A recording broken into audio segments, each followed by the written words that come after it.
The frigid winds of Viridian 9 howled across the desolate landscape, carrying with them the faint shimmer of light particles that danced like spectral snowflakes in the permanent twilight.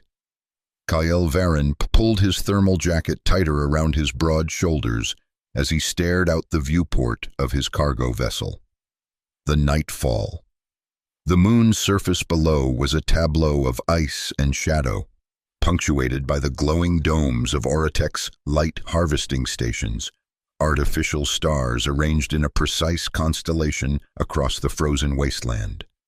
Kale's weathered face, marked by years of interstellar combat and the harsh realities of life as a relief freight operator, remained stoic, but his eyes, pale blue like the ice of Viridian 9 itself, betrayed a depth of emotion he rarely allowed himself to show. Somewhere on that frozen moon was Lissa, his 5-year-old daughter, the only light that truly mattered in his universe. "Final approach to Viridian 9 docking station," announced the ship's AI in its characteristically emotionless tone. "Corporate clearance required for landing. Please transmit authorization codes." Kyle's jaw tightened. He had no official authorization, only a hastily procured transport contract and the desperate message he'd received 12 hours earlier from Lissa's caretaker, Oratech withdrawing support. "Evacuating all personnel, children being left behind. Come quickly." "Override Protocol Epsilon 7, Kale muttered, inputting a series of commands into the navigation system. The codes were remnants from his military days, technically expired but sometimes still recognized by older security systems. It was a gamble, but Kale had long ago learned that desperate times called for desperate measures. The nightfall shuddered as it entered Viridian 9's thin atmosphere, the hull plates groaning under the strain. Outside, particles of captured light swirled in violent eddies, the beginning of one of the moon's infamous light snowstorms, where concentrated photon energy crystallized in the extreme cold, creating blizzards of luminescent ice that could strip the flesh from a person's bones in seconds. "Warning, unauthorized landing approach. Light storm conditions escalating to Category 3. Recommend immediate course correction," the AI intoned. Kale ignored the warning, his fingers flying over the controls with practiced precision. "Just get me to the settlement," he growled. As the ship descended through layers of luminous cloud, Kyle's heart pounded with a mixture of fear and rage. Oratech, the mega corporation that had established the light harvesting stations on Viridian 9, was notorious for its ruthless pursuit of profit. The stations captured and processed the unique light particles that formed in the moon's unusual atmosphere, energy sources that powered half the Helix star system's technology. The corporation had established settlements for workers and their families, promising safety and prosperity. Promises, Kale had learned, that were as fragile as the crystalline light particles themselves. The nightfall broke through the cloud cover, and Kyle's breath caught in his throat. Below, the settlement, a collection of climate-controlled habitation domes and community structures, stood abandoned. The protective energy shields that normally kept the deadly light storms at bay were flickering weakly, on the verge of collapse. And there, at the edge of the largest dome, was a solitary figure, tiny against the vast expanse of ice, waving frantically. "No," Kale whispered, accelerating the ship's descent. By the time he landed and rushed out onto the surface, environmental suit hastily sealed, the settlement was almost completely dark. The light shields had failed in 3 sections, allowing deadly shards of crystallized photons to slice through habitation modules. The air was filled with a haunting sound, somewhere between the howl of the wind and the cry of a child. "Lissa!" Kyle shouted, his voice muffled by his helmet and nearly lost in the storm. "Lissa!" The figure he'd spotted from above emerged from behind a storage unit, and Kyle's momentary hope collapsed. It wasn't his daughter, but an older woman, her face partially obscured by her own protective gear. "You're too late," she said, her voice crackling through the short-range communicator. "Oratech ordered full evacuation 4 hours ago. They took the essential personnel, left the rest to fend for themselves." "My daughter," Kyle said, grabbing the woman's shoulders. "Lissa Varin, 5 years old. Where is she?" The woman's eyes, the only part of her face visible through her visor, filled with a mix of pity and fear. "The children were in Dome 3 when the order came. I tried to get them all out, but—" She didn't need to finish. Kyle looked toward what remained of Dome 3. The structure had collapsed entirely. Its containment field shattered. Light snow had already begun to accumulate inside, glittering with deadly beauty. A sound escaped Kyle then, not quite a cry, not quite a roar, as he started toward the ruined dome. The woman grabbed his arm with surprising strength. "You can't go in there," she said. "The concentration of light particles is lethal, even with your suit." "Let go of me," Kyle growled, but even as he struggled, he knew she was right. The suit would provide mere minutes of protection before the crystallized light would begin to penetrate the material. And if Lissa had been inside when the dome collapsed, a particularly violent gust of wind carried with it the unmistakable sound of a child crying, faint but distinct from the howling of the storm. "Did you hear that?" Kale demanded, his entire body tensing. The woman nodded slowly. "There's a service tunnel, emergency evacuation route, that leads from Dome 3 to the perimeter. Some of them might have made it through." Kale was already moving, following the sound that might be his daughter's voice, might be just the cruel trick of the wind. The woman hurried after him, directing him toward a half-hidden entrance partly buried under light snow. "This way," she urged, "but we need to hurry. The next transport won't come for weeks, and the backup generators won't last that long." Together they cleared the entrance and descended into the tunnel, leaving the howling storm behind. The passageway was narrow and dark, emergency lighting flickering weakly along the floor. Kyle moved with single-minded purpose, calling Lissa's name. The crying grew louder as they approached a small chamber at the end of the tunnel, an emergency shelter designed to house evacuees until rescue arrived. The door was partially open, and inside, huddled together for warmth, were 7 children. They looked up with tear-stained faces as Kyle and the woman entered. Hope and fear mingled in their expressions. But Lissa wasn't among them. "Where are the others?" Kyle asked, his voice breaking despite his efforts to remain calm. "There should be more." One of the older children, a boy no more than 8, pointed back toward the tunnel. "Some went with the teachers. Lissa was crying for her dad. She said she knew you'd come, so she wanted to wait by the landing pad." Kale's blood turned colder than the ice outside. "When?" he demanded. "Just before the big dome broke," the boy answered, his voice small. "She said she saw your ship." Kyle turned to the woman, whose name he still didn't know. "Get these children to my ship. The coordinates are in my comm unit. I'll find Lissa." "You can't go back out there," the woman protested. "The storm is getting worse." "I'm not leaving without my daughter," Kyle said, already moving back toward the tunnel entrance. "What's your name?" "Tia," she replied. "Tia Aaron. I was a light engineer for Oratech until—" She gestured vaguely around them. "Until this." "Get them to safety. Tia Aaron," Kyle said. "I'll meet you there." Before she could argue further, he was gone, racing back through the tunnel and out into the storm.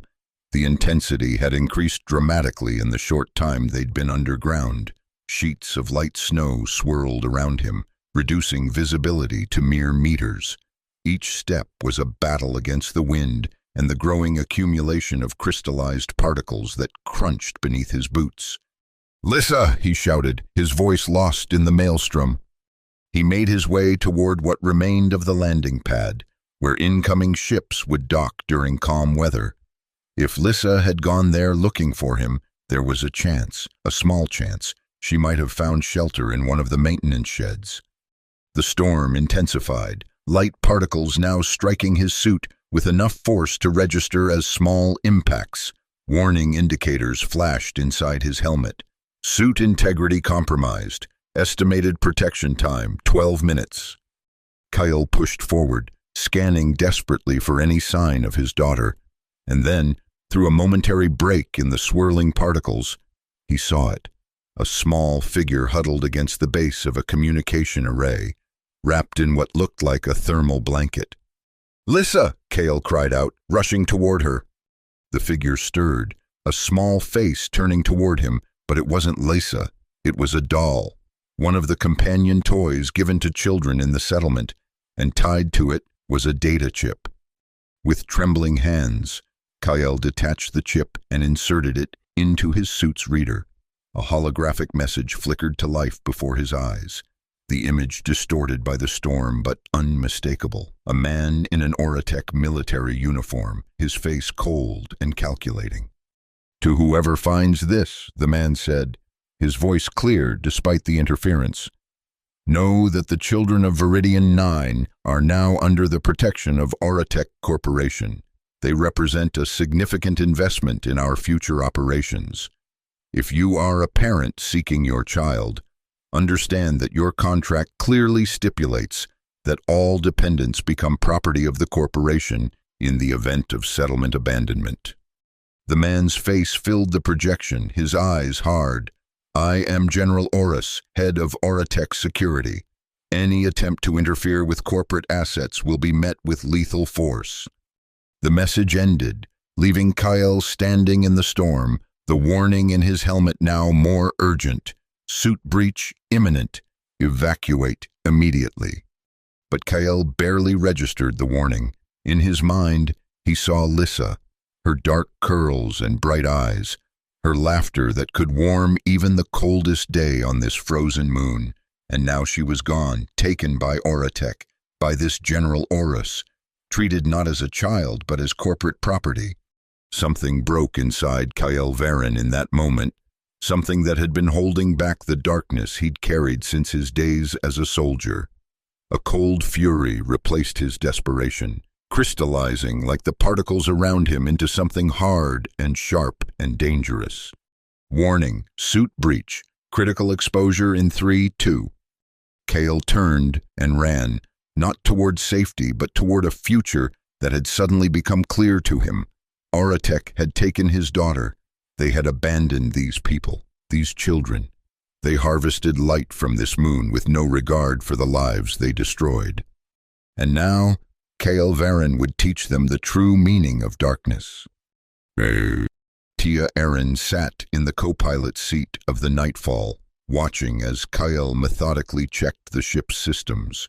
His face was a mask of controlled fury, his movements precise and deliberate. The 7 children they'd rescued were in the cargo hold, converted hastily into a makeshift dormitory.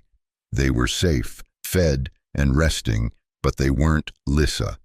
"You're planning something," Tia said, breaking the tense silence that had filled the cockpit since their escape from Viridian 9's surface. Kale didn't respond immediately, his eyes fixed on the navigation display where a map of the Helix system rotated slowly, each light harvesting station marked with a glowing dot, a constellation of Oratech power and influence. "You know these stations," he said finally. Not a question, but a statement. "You were an engineer." Tia nodded, pushing a strand of gray-streaked hair behind her ear. 8 years with Oratech. I designed the collection arrays for the Alpha Station. There was pride in her voice, quickly replaced by bitterness. Before I realized what they were really doing with the technology. "And what was that?" Kyle asked, turning to face her fully for the first time. Tia hesitated, then reached into her pocket and withdrew a small device, similar to the data chip Kale had found with the doll, but more sophisticated. She placed it on the console between them. "The light particles on Viridian 9 aren't just energy sources," she said quietly. "There's something more, something sentient. In a way science hasn't fully explained. They respond to consciousness, to emotion, Oratech discovered that children, with their unfiltered minds and pure emotional states, could influence the particles in ways adults couldn't. Kael's expression darkened. They're using the children to control the light. Worse, Tia said, activating the device. A holographic display appeared, showing brain scans alongside light particle activity patterns. They're harvesting more than just energy. They're harvesting consciousness itself. The particles can store human thought patterns, memories, emotions. Oratech isn't just in the energy business. They're in the business of capturing and commodifying human experience. And Lissa? Kael asked, his voice dangerously quiet. Tia met his gaze steadily. Your daughter would be particularly valuable to them. Children of military personnel have unique neural patterns, a result of genetic modifications from your service days. They're more compatible with the light technology. Kael closed his eyes briefly, his hands clenching into fists. When he opened them again, there was a deadly resolve in his expression. Tell me everything you know about the stations, he said. Security, weak points, communication systems, everything. Tia's eyes widened slightly. You're going after them. You're going to try to get her back. I'm going to do more than try, Kael replied, bringing up the station map again. I'm going to tear Oratech's little constellation apart, star by star, until they have no choice but to return what they've taken. Tia was quiet for a long moment, studying him. Finally, she nodded slowly. I'll help you, but you should know.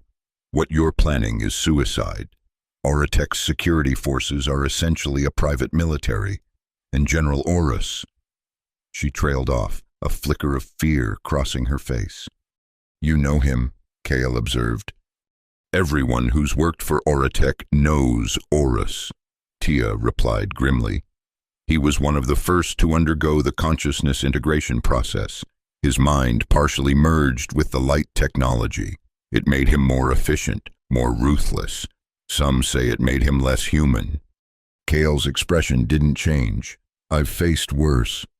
I doubt that, Tia murmured, but she activated her device again, bringing up schematics for the nearest light harvesting station. Alpha Station will be the easiest target. It's the oldest, with the most outdated security systems. I helped build it, so I know its weaknesses. As Tia began to detail the station's layout, Kael felt a cold clarity settling over him. The path ahead was clear, dangerous, likely fatal, but clear for Lissa. He would become the darkness that extinguished Oratech's stolen light. For Lissa, he would face whatever remained of the man called Orus. And for Lissa, he would return with the only thing that mattered, the promise of a future beyond Oratech's reach. Alpha Station hung in the void like a crystalline spider, its central hub surrounded by 8 collection arrays that extended outward like delicate limbs. Each array glittered with captured light particles, pulsing with energy harvested from Viridian 9's unique atmosphere. From a distance, it was beautiful, a technological marvel that transformed raw stellar energy into the lifeblood of the Helix system's advanced civilization. Up close, as Kael's stolen maintenance vessel approached under the cover of a scheduled supply delivery, it was something else entirely. A monument to corporate greed built on the backs of exploited workers and, if Tia's information was correct, the stolen consciousness of children. Approaching Docking Bay 7, Kael muttered into his comm unit. Any change in security patterns? Tia's voice came through clearly from the Nightfall, where she remained with the rescued children, monitoring Oratech's communication channels. Negative, you're still clear. Remember, you have 20 minutes before the shift change. After that, security protocols will reset. Kael acknowledged with a grunt, guiding the small vessel toward the maintenance dock. He wore a technician's uniform appropriated from the abandoned settlement, his military-grade weapons concealed beneath tools and equipment. His face was partially obscured by a breather mask, standard for maintenance workers exposed to the raw light particles that sometimes leaked from the collection systems. The docking procedure went smoothly, the station's automated systems accepting the forged credentials Tia had created. As the airlock cycled, Kyle mentally reviewed the plan. Alpha Station was primarily automated, with minimal staff, mostly technicians, and a small security detail. His first objective was the central control hub, where he could access the station's database and search for information on where Lissa and the other children might have been taken. His second objective was considerably less subtle: sabotage the main collection array, sending a clear message to Oratech that their operations were no longer safe. The airlock hissed open, and Kyle stepped into the sterile corridor of Alpha Station.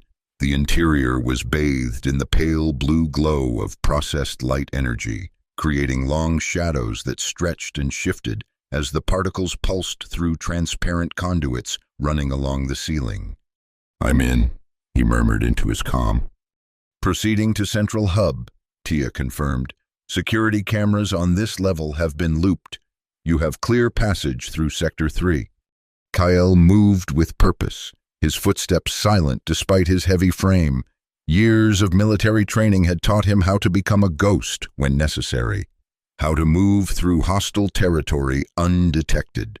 The corridors were mostly deserted, the few technicians he encountered barely glancing at yet another maintenance worker going about his business.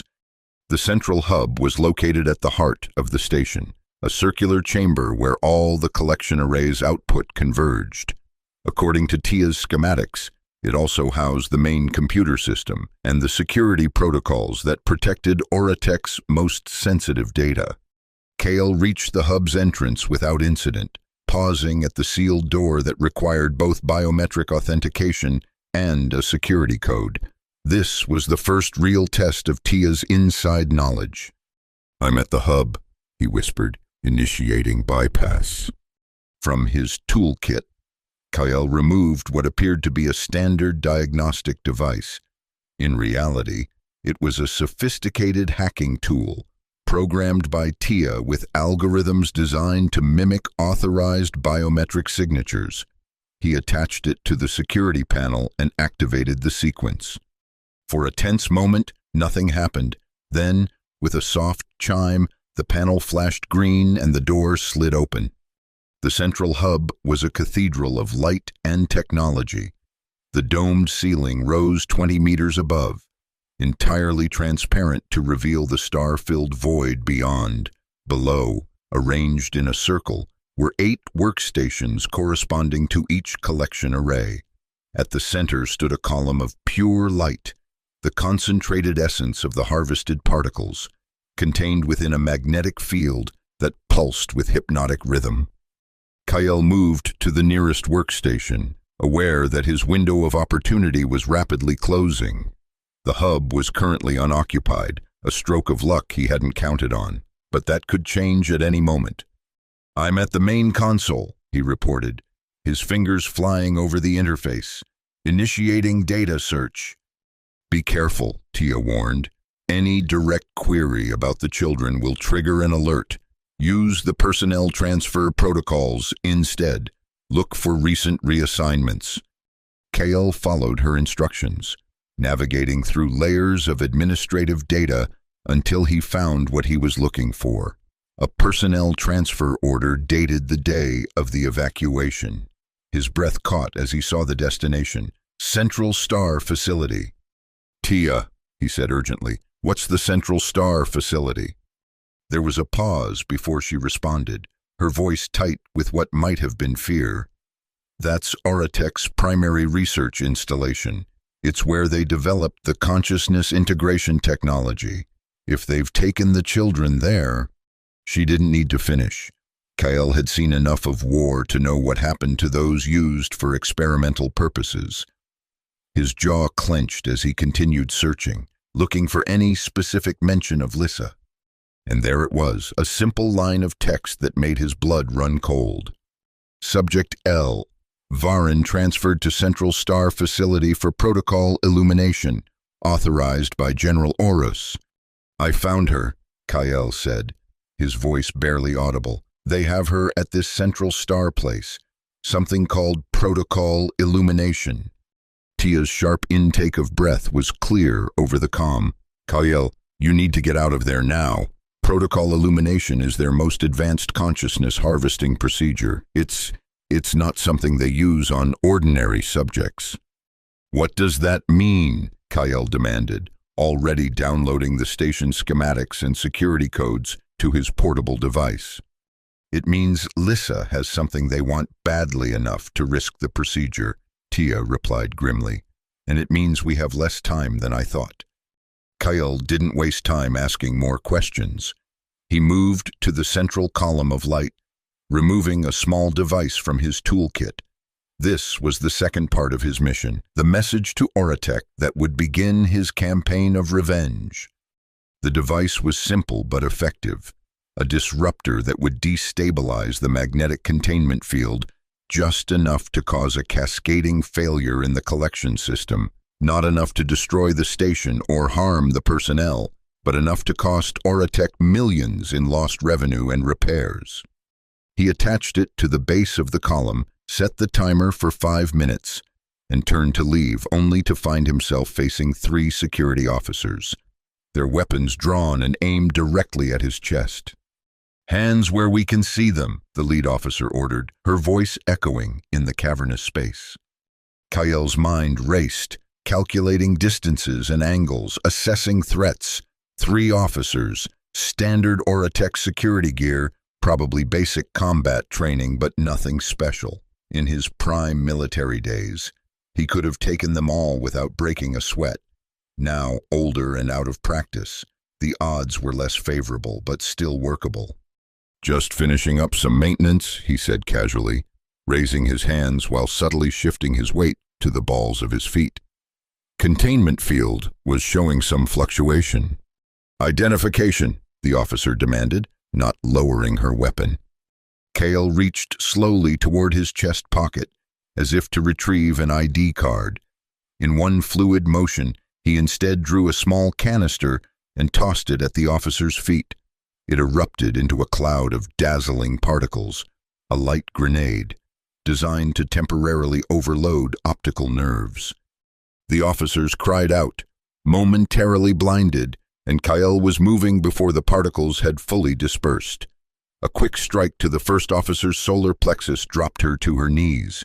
The second managed to fire a wild shot that grazed Kyle's shoulder before a savage kick sent the weapon flying from his hand. The third officer, recovering faster than expected, lunged at Kyle with a shock baton. The fight was brief but brutal. Kyle's military training returned with muscle memory, his body responding to threats with efficient violence. Within moments, all 3 officers lay unconscious on the hub floor. Tia, Kale gasped, pressing a hand to his bleeding shoulder. My cover's blown, initiating extraction plan. Security alerts are active throughout the station, Tia confirmed, her voice tense. All personnel are being directed to emergency stations. You have approximately 3 minutes before the main corridors are locked down. Kale was already moving, exiting the hub and heading not toward his docked vessel, but deeper into the station. The extraction plan was simple, with his cover compromised. The maintenance dock would be the first place security would look.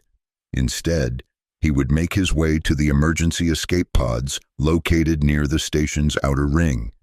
The corridors were now filled with flashing red lights and the blare of alarm klaxons. Station personnel hurried past, too concerned with reaching their emergency stations to pay attention to one more figure moving through the chaos. Kyle used the confusion to his advantage, proceeding with purpose toward the outer ring. Behind him, a deep rumble shook the station. The disruptor had activated, destabilizing the central light column, not enough to cause catastrophic damage, but enough to ensure that Alpha Station would be offline for weeks, its harvested light energy dissipating back into space. First star down, Kale muttered grimly as he reached the escape pod bay. The pods were designed for rapid evacuation, in case of station emergency. Small, self-contained vessels with basic navigation systems and enough life support for 48 hours. Kyle selected one at the end of the row, furthest from the entrance where security would likely enter. As he began the launch sequence, the bay doors slid open and a squad of security personnel poured in, weapons raised. "Halt!" the squad leader shouted. "Shut down that pod or we'll fire." Kale's response was to slam his fist on the emergency launch button. The pod's door sealed with a hiss of hydraulics, just as the first energy bolt struck its exterior. The launch sequence couldn't be aborted now. In 3 seconds, the pod would be ejected from the station. Through the small viewport, Kyle watched the security squad's expressions change from determination to alarm as they realized what was happening. One of them shouted into a comm unit, likely calling for the pod to be intercepted once it was clear of the station. The countdown reached 0, and Kyle was slammed back into his seat as the pod shot from the bay, accelerating rapidly away from Alpha Station. Through the rear viewport, he could see the station's elegant form now marred by fluctuating energy patterns as the light column continued its controlled collapse. "Tia, I'm clear," Kyle reported, wincing as the movement pulled at his wounded shoulder. "Heading to Rendezvous Point Alpha." "Acknowledged," Tia replied, relief evident in her voice. "The Nightfall will meet you there in 6 hours, Kyle." The station's communications array is still active. They're broadcasting a security alert to all Auratech facilities. "They've identified you." Kyle closed his eyes briefly, not surprised but still disturbed by this development. "Then we'll have to move faster than planned. Set course for the rendezvous. And Tia, prepare the ship for combat protocols. This is just the beginning." As the escape pod hurtled through space, leaving the crippled Alpha Station behind, Kyle allowed himself a moment of grim satisfaction. The first star in Auratech's constellation had dimmed. It wasn't enough, not nearly enough to pay for what they had taken from him, but it was a start. And somewhere in the facility they called the Central Star, Lissa was waiting. Whether she knew it or not, her father was coming for her, leaving a trail of darkness across Auratech's empire of light. General Orus stood motionless before the vast observation window, his tall frame silhouetted against the radiance of the Central Star facility's core. Behind him, technicians moved with nervous efficiency, their voices hushed in his presence. None dared to directly approach him with the news of Alpha Station's partial destruction, though he was already well aware of it. He didn't need their reports. He could feel the disruption in the network, a subtle diminishing of the light that flowed through his consciousness, integrated with the very technology he had helped to perfect. One star in his constellation had dimmed, and he knew exactly who was responsible. "Kale Varen," Orus murmured, the name carrying a weight of history that none of the technicians could comprehend. "So you've finally returned to the light." A woman in a lab coat, Dr. Ilara Voss, head of the Protocol Illumination Project, cautiously approached, data pad in hand. Unlike the others, she showed little fear of Orus, her scientific curiosity overriding the instinctive dread most felt in his presence. "General," she said, her voice clinical and detached, "the subject continues to display extraordinary compatibility with the light particles. The neural synchronization is proceeding at twice the expected rate." Orus didn't turn from the window, but a slight inclination of his head indicated he was listening. "Show me," he commanded.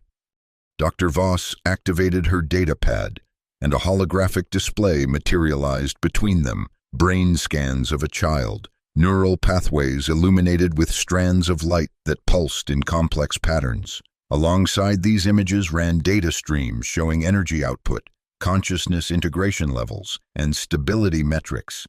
Subject L. Varen exhibits the highest compatibility we've ever recorded, Voss continued, her professional tone unable to fully mask her excitement. Even higher than your own initial readings.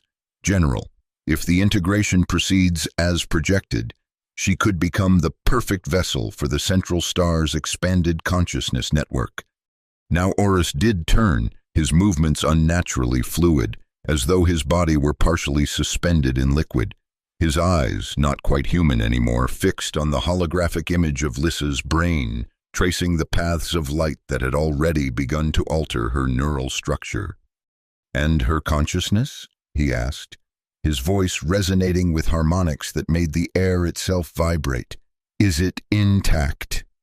Dr. Voss hesitated, her confidence faltering under his inhuman gaze. "She remains aware, General. The integration process maintains cognitive function while expanding neural capacity. She asks for her father frequently." A smile that contained no warmth curved Oris's lips. "Good. That connection will be useful when he arrives." "Sir?" Voss asked, confusion evident in her expression. "Kale Varen is coming here. Doctor," Oris explained, turning back to the window. Beyond the reinforced transparent material, the Central Star's core pulsed with concentrated light energy, billions of harvested particles swirling in patterns that mimicked the movement of an actual star. "He believes he will rescue his daughter. In reality, he will complete our work." Dr. Voss's scientific detachment momentarily gave way to alarm.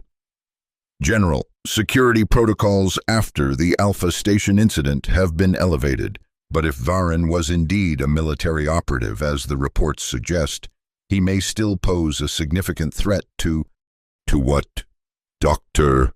Oris interrupted, his tone mild but carrying an undercurrent of menace.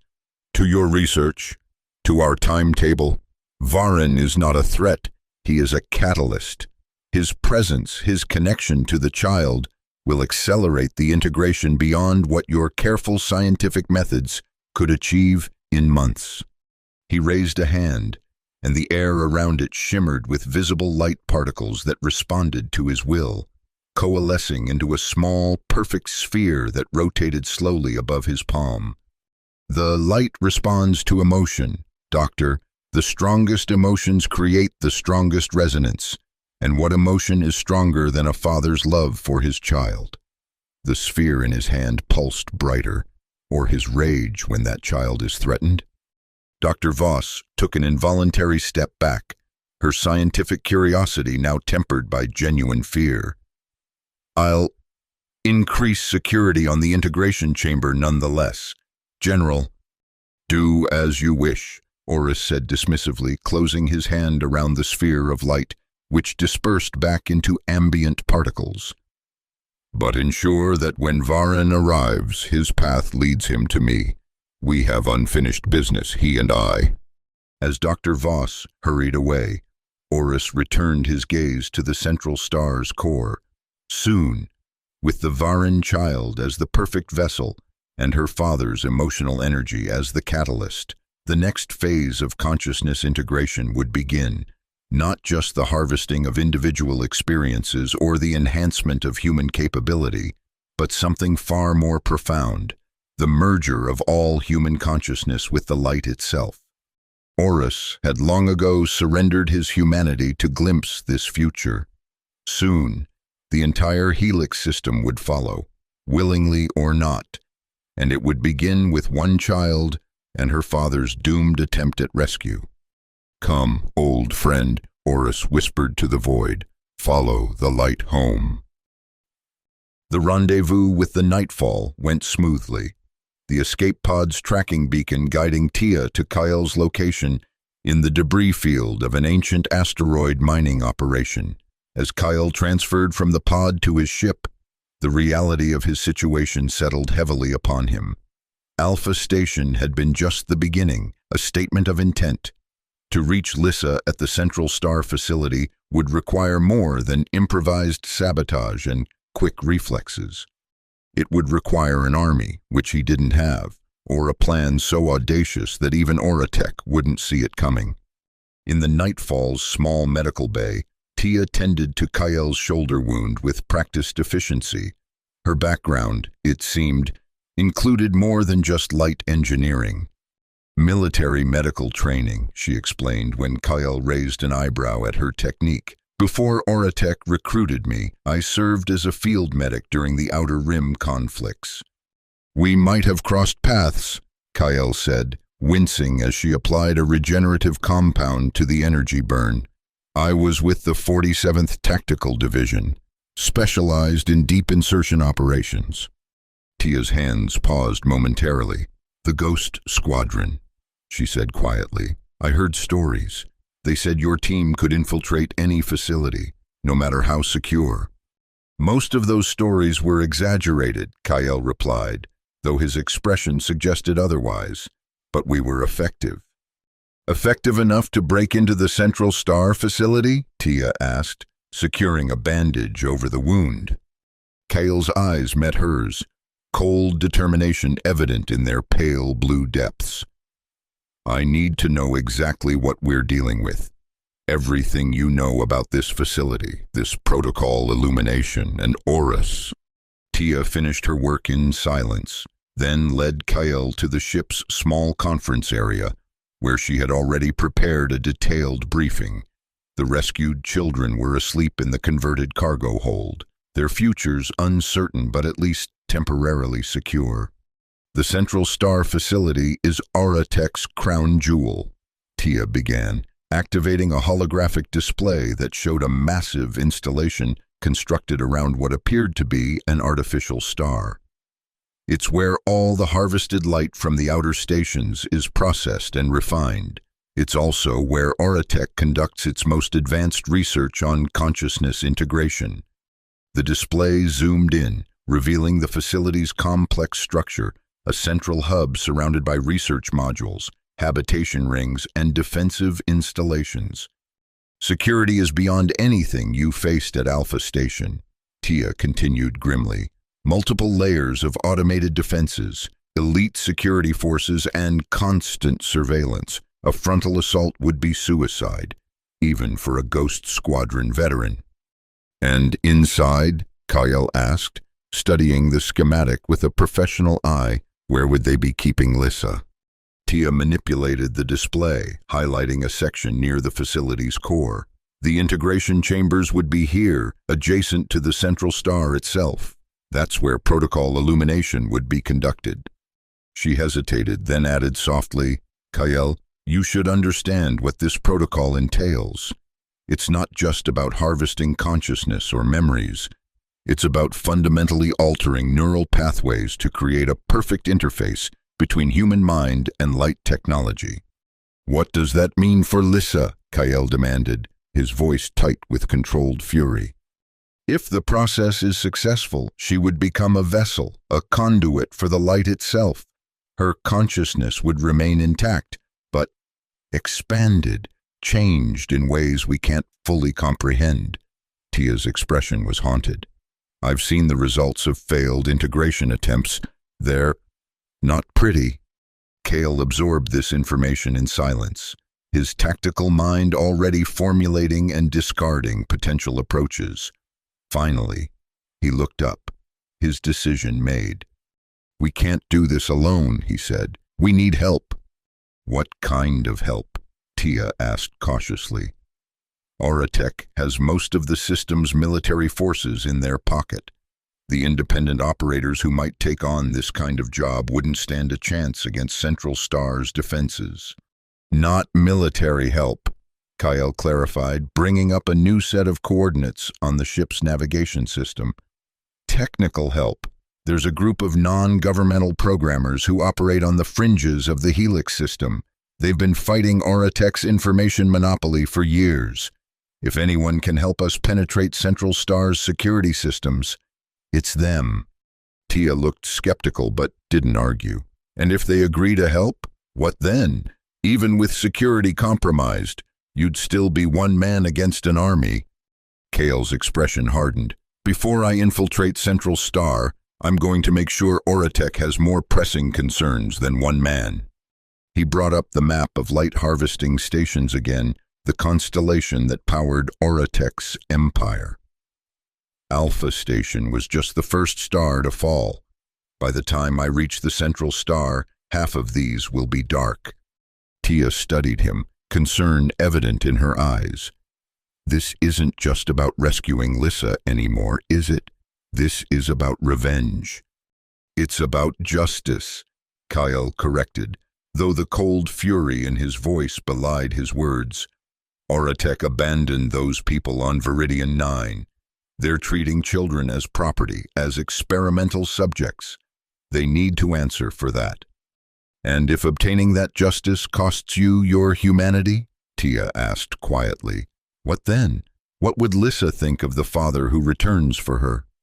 The question struck home, and for a brief moment, doubt flickered across Kyle's features. Then it was gone, replaced by resolute determination. Set course for the coordinates I gave you, he said, rising from his seat. I need to prepare. As Tia left to adjust their flight path, Kyle remained in the conference room, staring at the holographic display of the Central Star facility. Somewhere in that massive installation, Lissa was undergoing a process that might forever change her. The thought fueled his rage, but Tia's question lingered uncomfortably in his mind. What kind of father would Lissa see when, if he reached her? The protective parent she remembered, or something darker, shaped by vengeance and violence?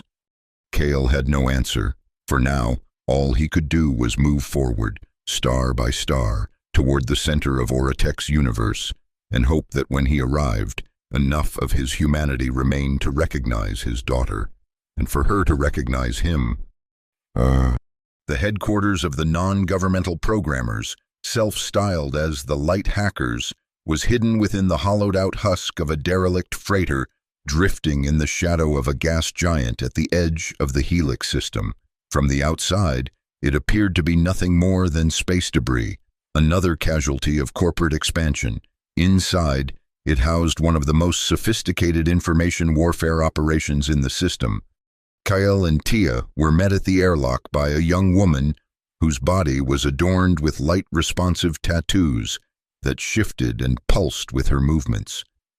She introduced herself simply as Pulse, her expression guarded as she led them through narrow corridors lined with salvaged technology. We don't get many visitors, she said, her voice carrying the distinct accent of the Outer Rim colonies, especially not former military. How did you? Kale began, but Pulse cut him off with a knowing smirk. We scanned your ship. Your neural patterns still carry the signature of military enhancement, standard procedure for Ghost Squadron operatives. Wasn't it? Cognitive acceleration, enhanced reflexes, specialized memory compartmentalization. Kyle said nothing, but his silence was confirmation enough. The Ghost Squadron's enhancements had been classified information. The fact that these hackers knew about them spoke volumes about their capabilities. Pulse led them into a large central chamber where a dozen individuals worked at various stations, surrounded by holographic displays showing data streams, security protocols, and what appeared to be real-time feeds from Auratech facilities. At the center of this controlled chaos stood a tall, lean figure with skin so pale it was almost translucent, the result of a lifetime spent in artificial light. This is Sci-Fi, Pulse announced, our founder and lead architect. He'll decide if we help you or not. Sci-Fi turned, his eyes hidden behind specialized lenses that interfaced directly with the information systems around him. He studied Kyle for a long moment before speaking. Kyle Varen, Ghost Squadron, specialized in infiltration and asset retrieval. His voice was surprisingly melodious for someone who looked so severe. And now a man on a mission to dismantle Auratech piece by piece, ambitious. You've been monitoring us? Kyle observed, not entirely surprised. We monitor everything that might threaten Auratech, Sci-Fi replied with a slight smile. It's our primary function. Your attack on Alpha Station was interesting, effective, if somewhat lacking in subtlety. I'm not here for a tactical review, Kyle said tersely. I need information and technical support to infiltrate the Central Star facility. A murmur ran through the assembled hackers. Even Sci-Fi's composed expression faltered momentarily. That's not an infiltration target, he said carefully. That's a suicide mission. The Central Star facility has the most advanced security systems in the Helix system, multiple layers of both automated and human security protocols, quantum-locked access points, consciousness-attuned sensors that can detect unauthorized neural patterns. Even with your military background, the odds of successful penetration are effectively zero. And yet, here I am asking for your help, Kyle responded, his patience wearing thin. My daughter is in there, being subjected to something called protocol illumination. Every moment we waste discussing odds is another moment she's in their hands. Sci-Fi exchanged a glance with Pulse, a silent communication passing between them. Protocol illumination, Sci-Fi repeated slowly. You're certain of this? Tia stepped forward. I saw the transfer orders myself. Lissa Varin was specifically selected for the protocol, authorized by General Orus himself. At the mention of Orus, the atmosphere in the room shifted perceptibly. Sci-Fi removed his interface lenses, revealing eyes that were not entirely human.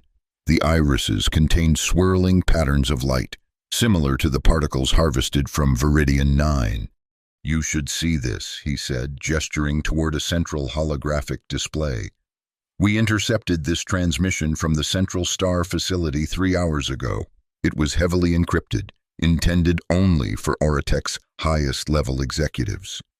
The display activated, showing a laboratory setting. In the center, a child, Lissa, lay on a specialized platform surrounded by equipment that pulsed with harvested light energy. Her small body was illuminated from within, light particles visibly moving through her veins like luminescent blood. Despite the invasive technology surrounding her, she appeared peaceful, almost serene. Kyle moved closer, his hand reaching involuntarily toward the image of his daughter. Is she conscious? Very much so, Sci-Fi confirmed grimly. That's what makes protocol illumination different from standard integration procedures. The subject remains fully aware throughout the process. Their consciousness is expanded, not suppressed or harvested. Dr. Voss's voice came through the recording, clinical and detached as she reported on Lissa's progress. Subject continues to exceed all previous integration parameters. Neural pathways are adapting to light particle infusion at unprecedented rates. Consciousness remains stable and coherent. Estimated completion of Phase 1, 72 hours. The recording ended, leaving Kyle staring at empty space where his daughter's image had been.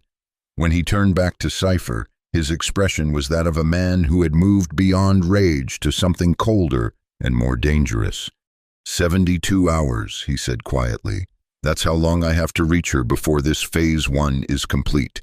Will you help me, or do I need to find another way? Sci-Fi studied him for a long moment, then nodded slowly. We'll help you, not just because of your daughter, but because protocol illumination represents a fundamental shift in Oratech's agenda. If they succeed with her, they'll expand the program. The implications for individual autonomy throughout the Helix system are concerning. What do you need from us? Tia asked, relief evident in her voice. Everything you know about the Central Star facility, Pulse responded, already moving to a workstation.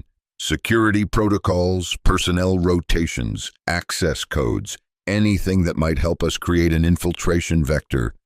And in the meantime, Sci-Fi added, turning to Kale, I suggest you continue your campaign against the outer stations. Every disruption you cause forces Oratech to divert resources and attention away from the Central Star facility. It may create the opening you need. Kale nodded, his mind already shifting to tactical planning. I'll need equipment, specialized tools for the next 3 targets. We can provide that, Sci-Fi assured him. But understand something. Kyle Varen, the man you're ultimately going to face, General Orus, is no longer entirely human. His integration with the light technology has transformed him into something other. His neural patterns, his perception, even his physical capabilities have been enhanced beyond normal human limitations. "I've faced worse," Kyle said dismissively. Cypher's light-infused eyes fixed on him with unsettling intensity. "No, you haven't, because nothing like Orus has existed before. He doesn't just control the light technology. In many ways, he has become it, and he will perceive your coming as an opportunity, not a threat." "What do you mean?" Tia asked, concern evident in her voice. "I mean," Cypher said gravely, "that everything about this situation, the taking of Lissa, the protocol illumination, even the ease with which Kyle was able to attack Alpha Station, suggests a pattern, not of coincidence, but of design." "You're saying he wanted me to come," Kyle concluded, the implication sinking in with cold clarity. "That this is some kind of trap." "I'm saying that with Orus, things are rarely what they seem," Cypher corrected. "The light technology responds to consciousness, to emotion. Your connection to Lissa, the emotional resonance between father and daughter, may be exactly what Orus needs to complete whatever he's attempting with protocol illumination." The chamber fell silent as the implications of Cypher's words settled over them. Finally, Kyle spoke, his voice low but resolute. "Then I'll have to disappoint him, because I'm not going to play whatever game he's designed. I'm going to tear down his stations, break into his facility, and take my daughter back. And if he tries to use our connection against us, he'll learn what happens when a father's love turns to rage." Cypher nodded, a hint of grim respect in his expression. "Then let's get to work. You have stars to darken and a daughter to save, and not much time for either." As the light hackers mobilized around them, Kyle studied the recording of Lissa once more, committing every detail to memory. Whatever Orus had planned, whatever transformation the protocol illumination might bring, one thing remained constant. She was his daughter, his light in the darkness, and he would bring that darkness to Oratek's empire of stolen light to get her back. The next 3 days passed in a blur of calculated violence and precision strikes. With the light hackers' technical support and Tia's insider knowledge, Kyle targeted 3 more of Oratek's harvesting stations in rapid succession. Each attack was more sophisticated than the last, evolving from simple sabotage to complex system subversion that left the stations functional but compromised, their harvested light now rerouted to destinations of the hackers' choosing, rather than Oratek's central processing facilities. The third station, designated Gamma, presented the greatest challenge yet. Unlike Alpha, it maintained a full security complement and had been placed on high alert following the previous attacks. Kyle's infiltration required a more nuanced approach, involving a series of diversionary tactics coordinated with the light hackers' aimer assault on the station's communication systems. As he moved through Gamma Station's maintenance shafts, Kyle was acutely aware of the time pressure. According to the intercepted data, Phase 1 of Lissa's integration process would be complete in less than 24 hours. Whatever Orus had planned for her would accelerate after that point, making rescue potentially more difficult, or even impossible. "Status update," Kyle whispered into his comm unit as he approached the station's central processing hub. "Security protocols successfully looped," came Pulse's voice, transmitted securely through the specialized equipment the hackers had provided. "You have a 12-minute window before the system automatically resets. After that, we can't guarantee continued coverage." "Understood," Kale acknowledged, keying in the access code they had provided. The door to the processing hub slid open with a soft hiss, revealing a chamber similar to Alpha Station's, but more advanced. with multiple light columns arranged in a circular pattern. Unlike his previous missions, Kyle wasn't here to sabotage the station's operations. This time, his objective was information, specifically the secure data node that contained detailed schematics of the Central Star Facility's integration chambers. According to Sci-Fi, this information would be crucial for planning the final infiltration. Kyle moved quickly to the central console, inserting the specialized data key the hackers had provided. The station's security systems recognized it as an authorized maintenance tool, granting access to restricted databases without triggering alarms.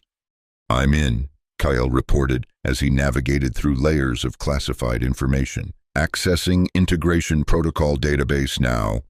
8 minutes remaining, Pulse reminded him. "The data package is large. It may take the full remaining time to transfer." Kyle initiated the download, watching as progress indicators slowly advanced. As he waited, he scanned the processing hub, taking note of the advanced light containment technology that surrounded him. Each column pulsed with harvested particles, their luminescence creating shifting patterns across the chamber's metallic surfaces. It was beautiful in its way, a testament to human ingenuity and the harnessing of natural phenomena. Had the technology been used ethically, it might have represented a genuine advancement for humanity. Instead, Oratech had corrupted it, turning light itself into a tool for exploitation and control. "Transfer at 60%, the console reported. "Estimated completion time, 4 minutes, 30 seconds. Kale's attention was drawn to one of the secondary displays, which showed a live feed from what appeared to be an integration chamber. Unlike the recordings he had seen of Lissa, this showed an adult subject, a man in his 30s, his body illuminated from within as light particles were systematically introduced into his neural pathways. The subject's expression was a disturbing mixture of ecstasy and agony, his body arching against restraints as the integration process continued. Text scrolling alongside the feed provided clinical observations. Subject displaying expected neurological stress responses, consciousness fragmentation at acceptable levels, estimated viability, 43%. "What am I seeing?" Kyle asked quietly, knowing that Pulse could access the same feed through his equipment. "Standard integration procedure," Pulse replied, her voice tight with suppressed emotion. "This is what Oratech does with selected personnel, the ones deemed suitable for enhancement. They're creating interfaces between human consciousness and the light technology." "And the subjects consent to this?" Kyle asked, though he already suspected the answer. "Some do," Pulse acknowledged.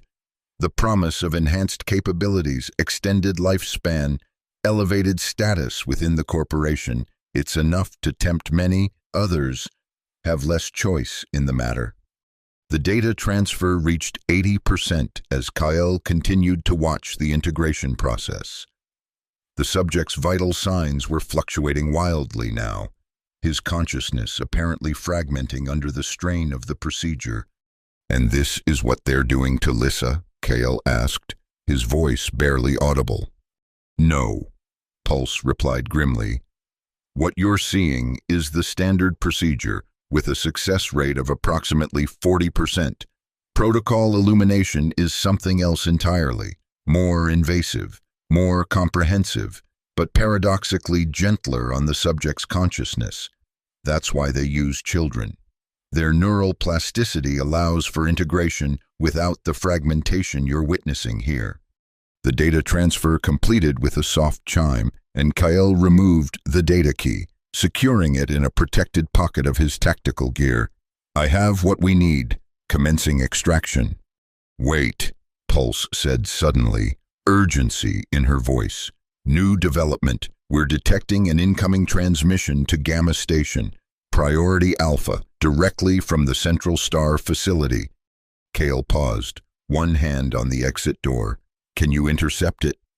"Already done," Pulse confirmed. It's a message from General Oris, addressed specifically to you." A chill ran down Kale's spine. "Play it." The console's display shifted, and General Oris's face appeared, or what remained of it. The man Kyle had once known had been transformed by his integration with the light technology.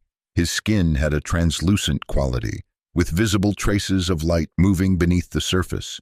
His eyes were the most disturbing change. No longer human, but pools of swirling luminescence that seemed to look through rather than at the viewer. "Kyle Varen," Oris said, his voice carrying the same strange harmonics Kyle had heard in the previous recording. "I see you've been busy. 3 stations compromised in as many days. Impressive, if somewhat predictable." Oris smiled, an expression that never reached those inhuman eyes. "Your daughter asked about you today. Her consciousness has expanded significantly during the integration process, allowing her to perceive aspects of reality previously hidden from human awareness. She sensed your approach. The emotional resonance between you remains strong, despite the distance." Kyle's hands clenched into fists as Oris continued. "I've instructed the staff to inform her of your activities. She knows you're coming for her, Kyle. She also knows what you've become in the process. A man consumed by vengeance, willing to destroy and kill to reach her. I wonder if she'll recognize the father she remembers when you finally stand before her." Oris leaned closer to the camera, his light-infused eyes seeming to peer directly into Kyle's soul. "You have 20 hours before Phase 1 is complete. After that, Lissa Varen as you knew her will still exist. But she will also be something more, a vessel for a new kind of consciousness, one that transcends individual human limitations. You may still rescue her, if that remains your goal, or you may join her in transcendence. The choice, as it has always been, is yours." The transmission ended, leaving Kyle staring at a blank screen, his mind racing with implications and possibilities. "He's playing mind games," Tia's voice came through the comm, having monitored the exchange from the Nightfall, "trying to destabilize you emotionally." "It's more than that," Cypher added, his tone thoughtful. "He's inviting Kyle in, practically providing a timetable for his arrival. This confirms my suspicion that Lissa's integration is only part of whatever Oris has planned." "It doesn't change anything," Kyle said firmly, pushing aside the doubt that Oris's words had sought to instill. "We proceed as planned. Get me back to the ship. We need to analyze this new data and finalize our approach to the Central Star facility." As he made his way back through Gamma Station's maintenance shafts, Kyle couldn't shake the image of Oris's transformed visage, or his words about what Lissa was becoming. The man he had once known as a fellow soldier was now something else entirely. His humanity surrendered to the light technology he had helped to develop. And now he was offering the same transformation to Kyle and his daughter, a transcendence that promised to elevate them beyond human limitations. The offer held no temptation for Kyle, who had seen too much of war and its aftermath to believe in technological salvation. But what of Lissa? How much of her 5-year-old consciousness remained intact after days of integration? Would she want to be rescued from what Oris might have convinced her was evolution rather than exploitation? These questions haunted Kyle as he completed his extraction from Gamma Station, leaving behind yet another compromised star in Oratek's constellation. With each successful mission, he moved closer to his ultimate goal, the Central Star facility, and the confrontation with Oris that now seemed inevitable. But with each passing hour, the certainty that had driven him since Viridian 9 began to fracture, replaced by a growing fear that when he finally reached Lissa, it might already be too late, not because she was gone, but because she had become something he could no longer understand or reach. The Central Star facility loomed before them, a massive construct built around an artificial star that pulsed with harvested light energy. From the Nightfall's position at the edge of the facility's sensor range, It appeared both magnificent and ominous, a testament to human technological achievement and corporate overreach. In the ship's conference room, Kyle stood surrounded by holographic displays showing the facility's layout, security protocols, and personnel rotations. The data extracted from Gamma Station had provided invaluable insights into the Central Star's inner workings, particularly the integration chambers where Lissa was being held. "The approach will be the most dangerous part," Sci-Fi explained, highlighting a series of defensive arrays that surrounded the facility. Automated weapon systems, patrol vessels, and quantum-locked entry points. A direct approach would be detected and neutralized within seconds. "Which is why we won't be taking a direct approach," Kyle replied, bringing up a different section of the schematic. "According to this data, the facility receives regular shipments of processed light particles from the harvesting stations. With 4 of those stations now compromised, they'll be more dependent on the remaining sources." Tia caught his meaning immediately. "You're suggesting we use one of the supply routes to approach undetected?" "Precisely," Kyle confirmed. "The light hackers have already compromised the supply chain data. They can insert the Nightfall into the schedule as an authorized transport from Station Delta. Even if you get past the outer defenses, you'll still need to navigate through multiple security checkpoints to reach the integration chambers," Pulse pointed out from her position at the communications array. "Biometric scanners, consciousness-attuned sensors, armed personnel, all calibrated to detect and neutralize intruders. That's where our advantage lies," Kyle said, bringing up a new display, his own neural pattern alongside Lissa's, taken from her medical records. The similarities were unmistakable, particularly in the regions associated with emotional processing and memory formation. "Father and daughter," Sci-Fi observed, understanding dawning in his light-infused eyes. The biometric similarities might be enough to confuse the consciousness sensors, at least momentarily. "Long enough for me to get through the first layers of security," KL agreed. "After that, I'll need to move quickly. The integration chambers are here, near the central core. According to the data, Lissa should be in Chamber 7, where protocol illumination is conducted." "And Horus?" Tia asked quietly. "Where will he be?" Kale's expression hardened. "With Lissa, he's using her as bait. Knowing I'm coming, he'll want to be there when I arrive." The room fell silent as the full implications of the plan settled over them. Finally, Sci-Fi spoke, his tone grave. "You should understand what you might find when you reach her, Kale. The integration process doesn't just alter neural pathways, it fundamentally changes how consciousness perceives reality. Lissa may not recognize you, or may recognize you in ways you can't comprehend. She may not want to leave." "She's 5 years old," Kyle said sharply. "Whatever Horus has done to her, whatever he's told her, she's still my daughter." "I'm not questioning your right to rescue her," Sci-Fi clarified. "I'm preparing you for the possibility that rescue may not look like what you expect. The light technology doesn't just enhance, it transforms. And children, with their more adaptable neural structures, transform more completely than adults." Kale absorbed this warning in silence, his jaw tight. "I'll deal with that when I reach her. For now, we focus on the infiltration plan. The Nightfall will approach as an authorized transport. Once docked, I'll proceed alone to the integration chambers." "Not alone," Tia interjected firmly. "I'm coming with you." Kale shook his head. "Too risky.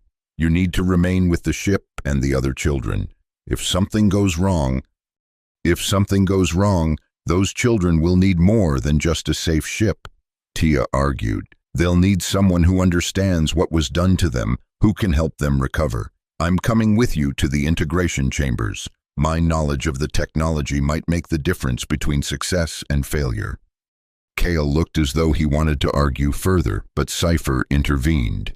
"She's right, Kale. The integration process is complex. Having someone with Tia's expertise could be crucial, especially if Lissa's condition is not what you expect. After a moment's consideration, Kyle nodded reluctantly. Fine. Tia comes with me as far as the outer research sector. From there, I proceed alone to the integration chambers. The confrontation with Horus is mine alone. The details of the plan were finalized over the next hour. Approach vectors, security bypass techniques, emergency extraction protocols. The light hackers would provide remote support using the compromised harvesting stations as digital backdoors into the Central Star's security systems. As the meeting concluded, Kyle found himself standing alone before the holographic image of the facility. His thoughts centered on Lissa and what awaited them both. Tia approached quietly, placing a hand on his shoulder.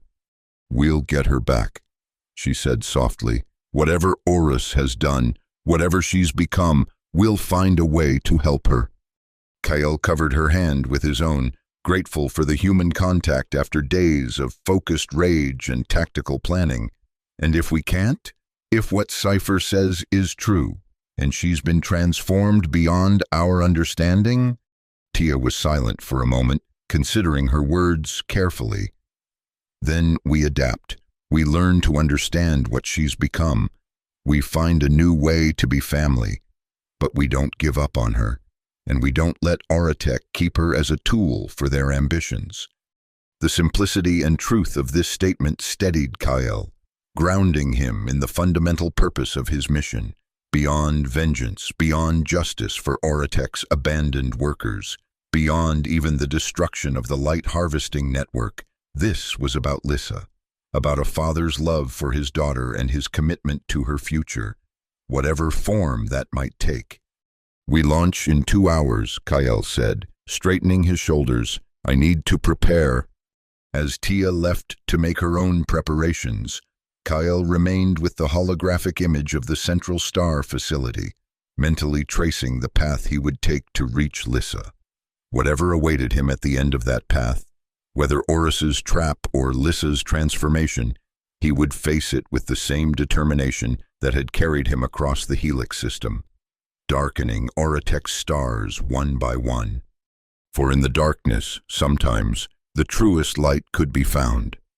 The Nightfall approached the Central Star facility disguised as a supply transport, its identification codes and flight pattern carefully calibrated to match authorized vessels.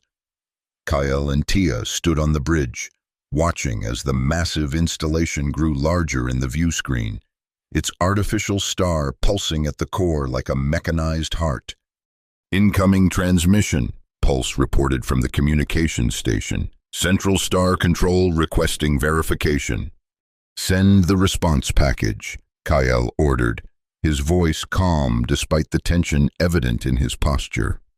The light hackers had prepared a sophisticated digital forgery, a combination of altered transport logs, falsified cargo manifests, and simulated communication patterns designed to pass the facility's security protocols. For long seconds, the Nightfall continued its approach, the success or failure of their deception hanging in the balance.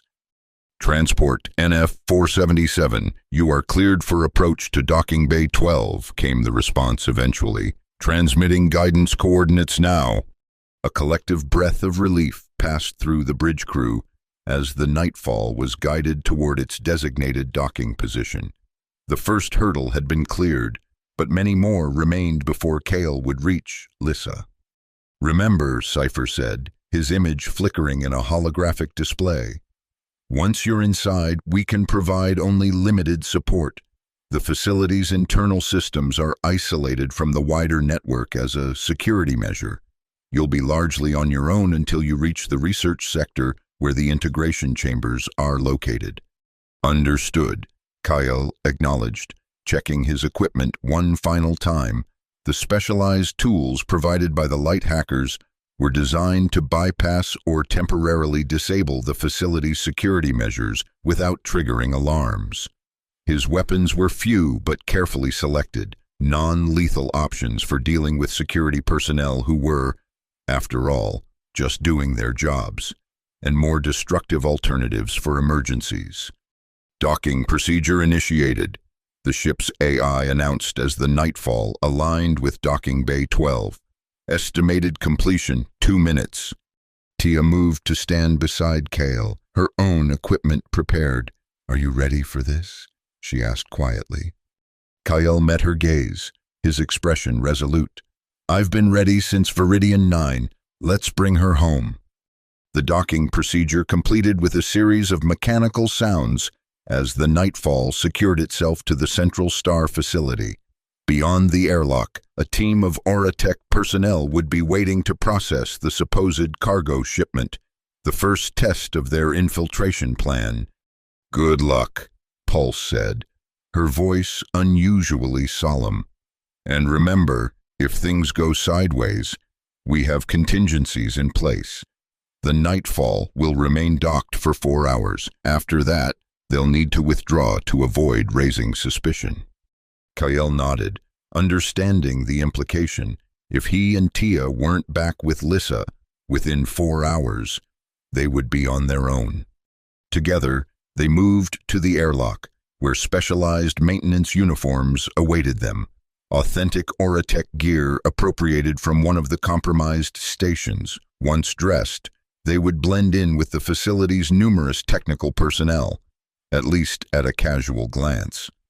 Central Star personnel approaching the airlock, the ship's AI reported, preparing for standard cargo inspection. "Here we go," Tia murmured, adjusting her uniform one last time. The airlock cycled and 2 Auratech inspectors entered, data pads in hand.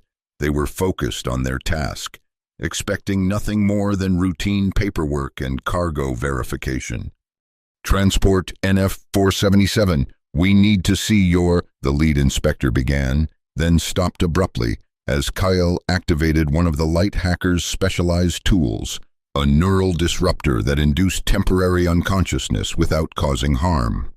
Both inspectors collapsed silently, their expressions momentarily confused before unconsciousness claimed them. "Help me move them," Kyle said, already lifting the first inspector. "We need their access badges and identification." With the inspectors secured in a storage compartment and their credentials appropriated, Kyle and Tia prepared to enter the facility. The plan was simple in concept, if not in execution. Use the inspectors' credentials to move through the outer sections, then access the research sector using the specialized tools provided by the light hackers. From there, Kyle would proceed alone to the integration chambers while Tia provided technical support and monitored security systems. "Ready?" Kyle asked as they stood at the threshold between the Nightfall and the Central Star facility. Tia nodded, her expression determined. "Let's find your daughter."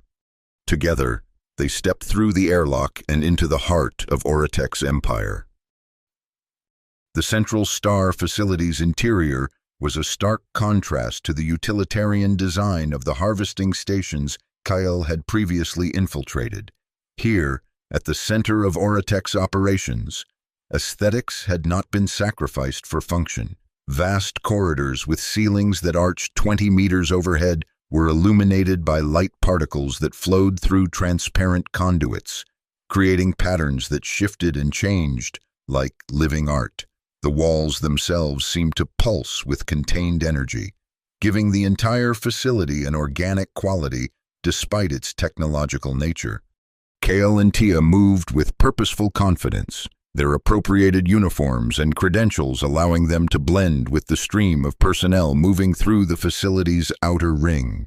Here, where administrative and support functions were housed, security was present but not oppressive, a calculated risk on Auratech's part, assuming that anyone who reached the facility itself had already passed multiple layers of external defense. "Impressive," Tia murmured as they passed through a massive atrium where hundreds of Auratech employees moved about their business beneath a ceiling that displayed a real-time map of the Helix system, each harvesting station marked with a pulsing light. They've created their own universe in here. Kale noted with grim satisfaction that 4 of the lights on the map were dimmed, the stations he had compromised. The display confirmed that their actions had impacted Oratech's operations, though perhaps not as severely as he had hoped. "Which way to the research sector?" he asked quietly, maintaining the facade of a routine inspection. Tia consulted the facility schematic they had memorized, orienting herself within the massive complex. "Central elevator bank should be ahead, north quadrant. We'll need level 7 access to reach the research rings." They continued their progress through the atrium, passing security checkpoints where their borrowed credentials were scanned without incident. The light hackers' modifications to the facility's personnel database were holding, for now. As they approached the central elevator bank, Kael's senses, honed by years of military operations, detected a subtle shift in the atmosphere. Security personnel who had been casually positioned throughout the atrium were now moving with more purpose, their attention sweeping systematically across the crowds. "Something's wrong," he murmured to Tia, maintaining his outward calm. "Security's becoming more active." Tia nodded almost imperceptibly, having noticed the same change. "Could be routine, or they could be responding to something else entirely. Or they could be looking for us," Kael added grimly.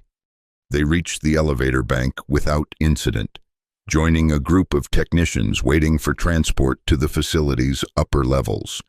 When an elevator arrived, they entered with the others, Tia casually selecting level 7, the research ring, on the control panel. The elevator's automated system responded immediately. "Level 7 access restricted. Please present primary authorization." The other technicians glanced at them curiously as Tia smoothly presented the inspector's badge she had appropriated. For a tense moment, the elevator remained motionless, its systems evaluating the credentials. "Authorization accepted," the system finally announced, and the elevator began its ascent. Kael maintained a neutral expression, but internally his tactical mind was racing. The increased security activity in the atrium, combined with the heightened scrutiny for level 7 access, suggested that their presence, or at least some irregularity, had been detected. Their window of opportunity might be closing faster than anticipated. When the elevator doors opened on level 7, they stepped out into a markedly different environment. The aesthetic grandeur of the public areas had been replaced by clinical efficiency. White corridors with recessed lighting, security cameras at regular intervals, and significantly fewer personnel moving about. "Research Section Alpha through Delta," Tia said quietly, examining the directional indicators on the wall. Integration chambers would be in Delta, the furthest from the elevator. They moved forward, their pace deliberately unhurried despite the urgency Kael felt. Drawing attention through hasty movement would be a critical error at this stage. As they navigated the research ring, the nature of Oratech's work became increasingly apparent. Through observation windows, they glimpsed laboratories where technicians worked with concentrated light particles, manipulating them in ways that seemed to defy conventional physics. In one chamber, particles formed complex geometric patterns that responded to the researchers' mental commands, visible on neural monitoring displays. "This is beyond what I saw during my time with Oratech," Tia whispered, her scientific curiosity momentarily overriding her caution. "They've advanced the technology exponentially." "Focus," Kael reminded her gently. "We need to reach Delta section." They continued through the ring, passing additional security checkpoints where their credentials were scrutinized more thoroughly than before. Each successful passage increased Kael's unease rather than relieving it. Either their cover was holding remarkably well, or they were being deliberately allowed to proceed. As they approached the entrance to Delta section, marked by reinforced doors and multiple security systems, Kael's suspicion crystallized into certainty. This had been too easy. Horus was expecting him, perhaps even tracking his progress through the facility. "This is where we separate," Kyle said as they paused at a junction, ostensibly consulting a facility map. "Delta section ahead houses the integration chambers. I'll proceed alone from here." Tia looked as though she wanted to argue, but instead nodded, understanding the plan they had agreed upon. "I'll monitor security systems from research control in beta section. If I detect any significant change in the alert status, I'll warn you." She hesitated, then added quietly, "Be careful, Kyle. Whatever Oris has planned, whatever you find in there with Lissa, remember why you came." "I remember," Kyle assured her, the image of his daughter's face clear in his mind, despite everything that had happened since Viridian 9. "4 hours, if I'm not back. Get to the ship and leave with the other children." "We'll be waiting," Tia promised, though both knew the possibility of his return diminished with each step closer to Oris and the integration chambers. They parted ways, Tia heading toward beta section while Kale approached the imposing entrance to Delta.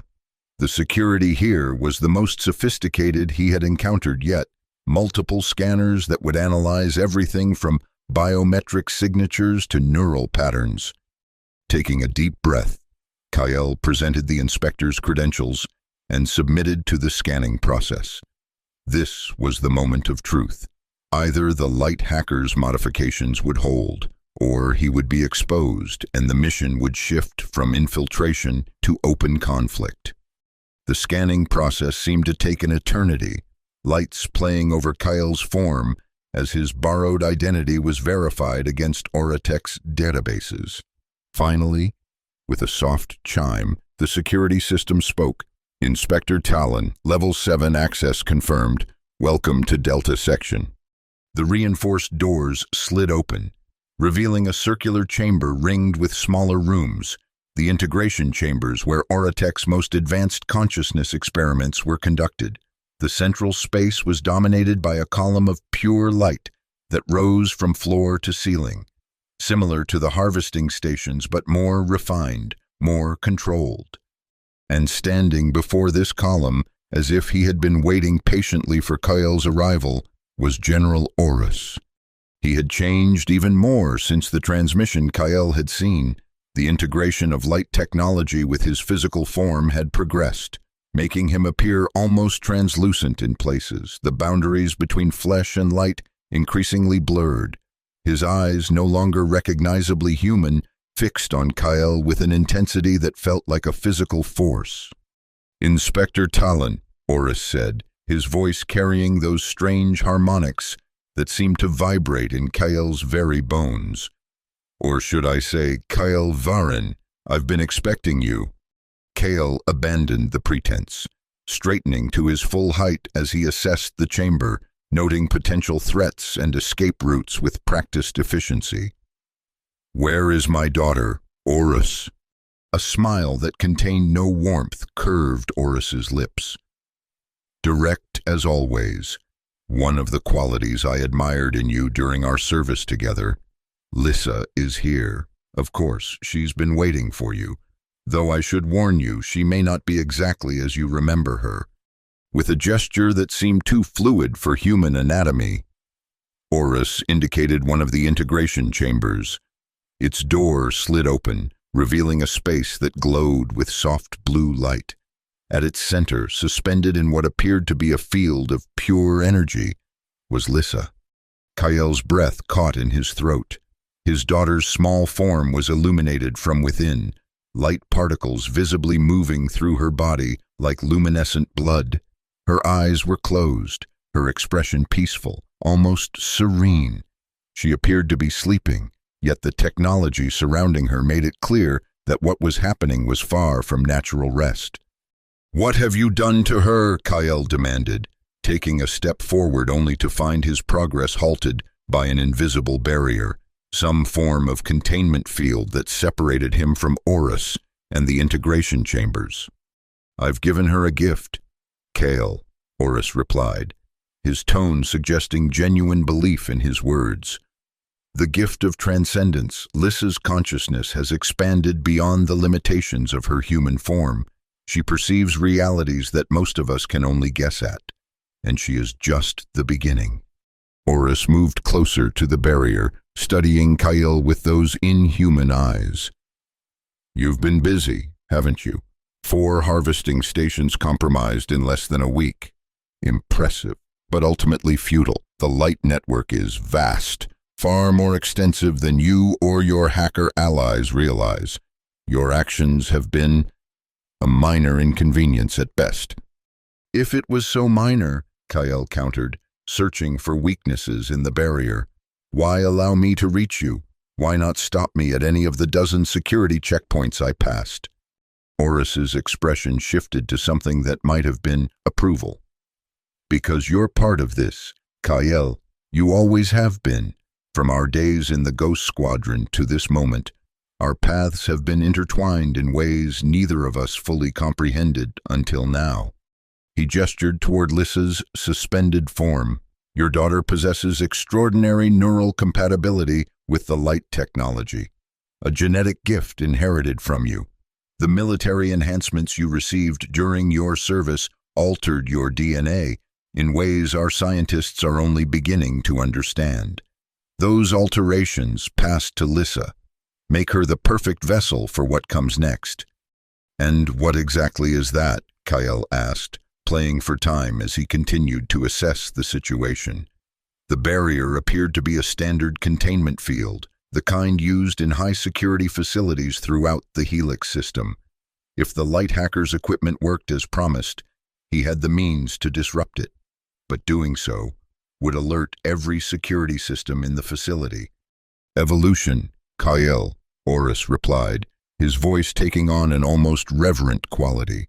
The next step in human consciousness, the light particles harvested from Viridian 9 aren't just energy sources, they're conduits for a form of awareness that exists beyond our limited perceptions. By integrating them with human consciousness, we create a bridge between realities. Oris spread his arms, and the light column behind him pulsed in response, patterns forming and dissolving in hypnotic sequences. Imagine a network of consciousness spanning the entire Helix system. Imagine thought transmitted instantaneously across vast distances, unbound by the limitations of physical form.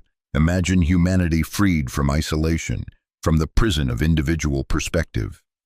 And Auratech controls this network, Kale stated flatly, seeing the true purpose behind Oris's grandiose vision. With you at the center. Someone must guide the transition, Oris acknowledged without hesitation. Someone who understands both the human condition and the greater awareness the light offers. Lissa will be the first of a new generation, children whose integrated consciousness will form the foundation of this network. You're using children as components in a machine, Kyle said, disgust evident in his voice. Harvesting their awareness for Auratech's profit and control.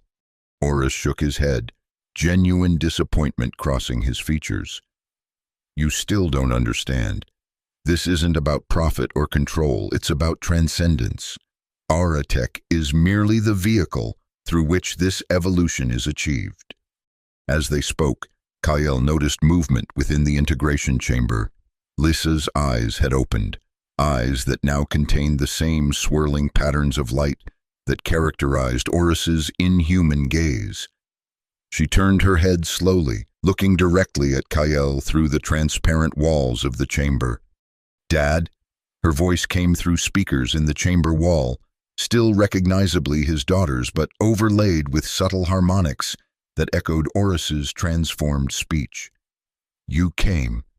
Lissa, Kale breathed, emotion threatening to overwhelm his tactical focus.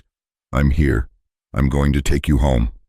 A small frown creased Lissa's brow, creating an expression of confusion that was achingly familiar despite her transformed appearance. But I am home, Dad. This is where I'm supposed to be. General Oris showed me. Kale's heart constricted at her words, at the innocent trust with which she spoke of the man who had taken her. Lissa, Whatever he's told you, whatever he's shown you, it isn't right. He took you without my permission. He's changing you without understanding what it means. But I understand, Lissa replied with a certainty that no 5-year-old should possess.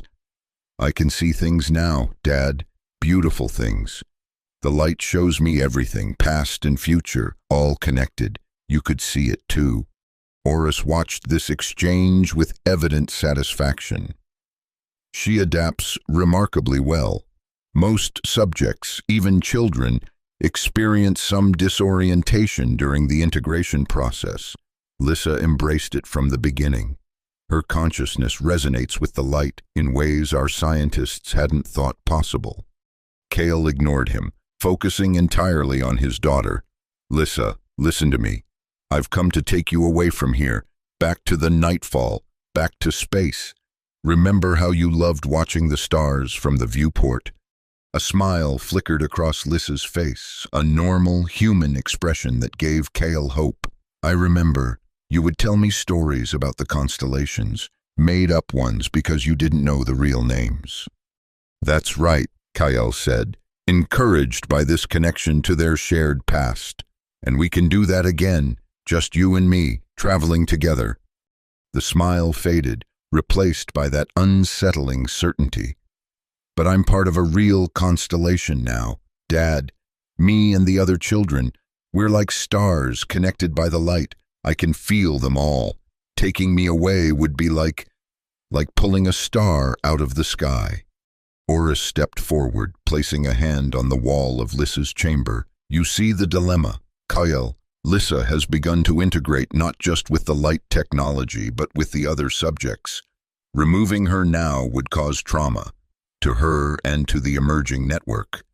She's 5 years old, Kyle said through clenched teeth. She can't consent to what you're doing to her. She understands more than you think, Oris countered. The integration process accelerates cognitive development along with perceptual expansion. In many ways, Lissa has moved beyond conventional human maturation. As they argued, Kyle was acutely aware of time passing. The 4-hour window for extraction was shrinking, and he had yet to make any progress toward actually reaching Lissa. The containment field still separated him from Oris and the integration chambers, and while he had the means to disrupt it, doing so would trigger facility-wide security protocols. Why are you really here, Oris? Kyle asked suddenly, changing tactics. Not in this facility. I understand your role in Oratech's operations. But why here, now, talking to me? You could have security handle an intruder. Instead, you're personally overseeing this encounter. Why? Oris's expression shifted, becoming more difficult to read as the light beneath his skin pulsed in complex patterns. Perceptive as always. You're right. Of course, I could have had you detained at any point during your approach.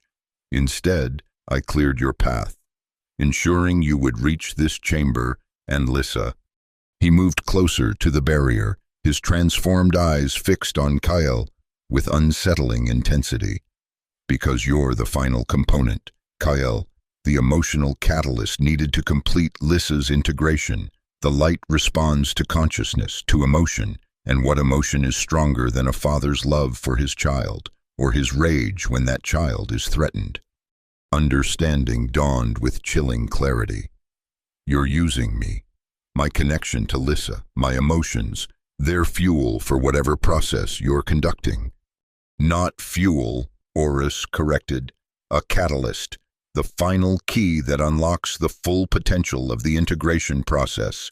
Lissa's consciousness has expanded remarkably, but there remains a barrier, a final threshold she cannot cross alone. Your presence, your emotional resonance with her, will enable that crossing. Kale looked back at Lissa, who was watching their exchange with an expression that seemed to fluctuate between childlike confusion and something far older, far more aware. In that moment, he realized the true nature of the trap Oris had set, not a physical ambush or security response, but an emotional and psychological manipulation designed to use Kyle's love for his daughter against them both. "And if I refuse to participate in your experiment," Kyle challenged, though he knew the answer before Oris spoke. "Then Lissa remains in her current state, caught between human limitation and transcendent potential, neither fully integrated nor able to return to what she was." Oris's voice carried what seemed like genuine regret. "The process has advanced too far for reversal. Kyle, the only path now is forward, either to completion or to stasis." Kyle's mind raced, evaluating options and potential outcomes with the tactical precision that had made him an effective soldier. If what Oris said was true, if Lissa had indeed been changed beyond simple reversal, then his original plan of extraction and escape might cause more harm than good. But surrendering to Oratek's agenda, allowing himself to become the catalyst for whatever transformation Oris envisioned, was equally unacceptable. There had to be a third option, a way to save Lissa without furthering Oratek's plans for their consciousness network. "I want to speak with her," Kyle said finally, "alone, without your influence or monitoring." Oris considered this request, then nodded slowly. "A reasonable demand. I'll deactivate the barrier and give you access to her integration chamber. 5 minutes.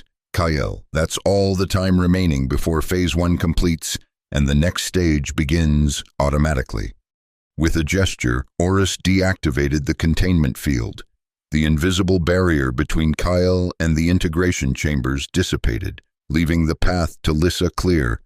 5 minutes, Oris repeated, stepping away from the central area. "Use them wisely." As Oris retreated to a control station at the perimeter of the chamber, Kyle moved quickly to Lissa's integration pod. Up close, the technology was even more disturbing, a complex array of light conduits and neural interfaces that connected his daughter to the larger system. Lissa herself floated in the center, suspended in an energy field that supported her small body while allowing the light particles to flow freely through her tissues.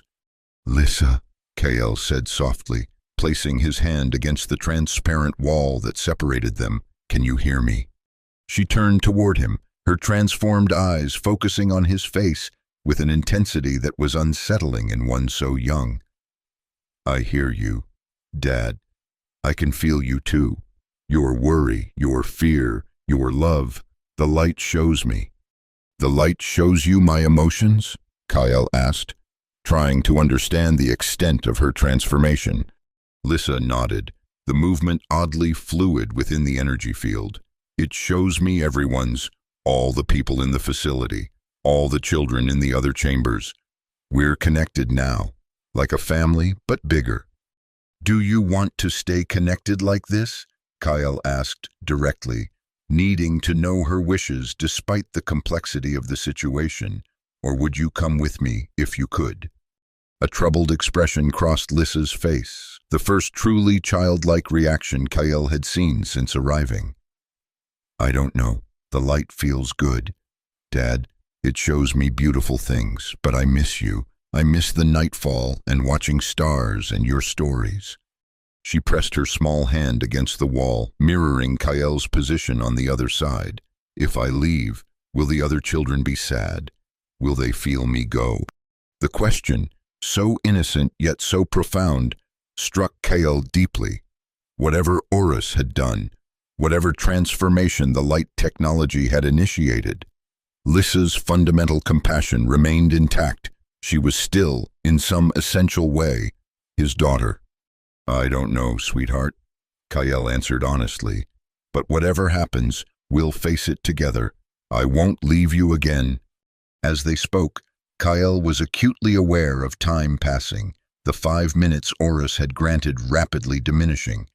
He was also aware of something else, a subtle change in the energy field surrounding Lissa, a shift in the patterns of light flowing through the chamber.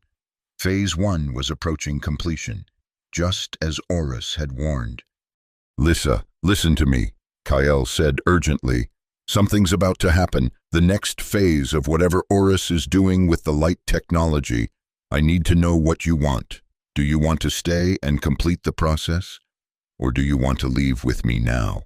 Lissa's expression became distant, as if she were listening to voices Kyle couldn't hear. The others are calling me. They say it's time, but...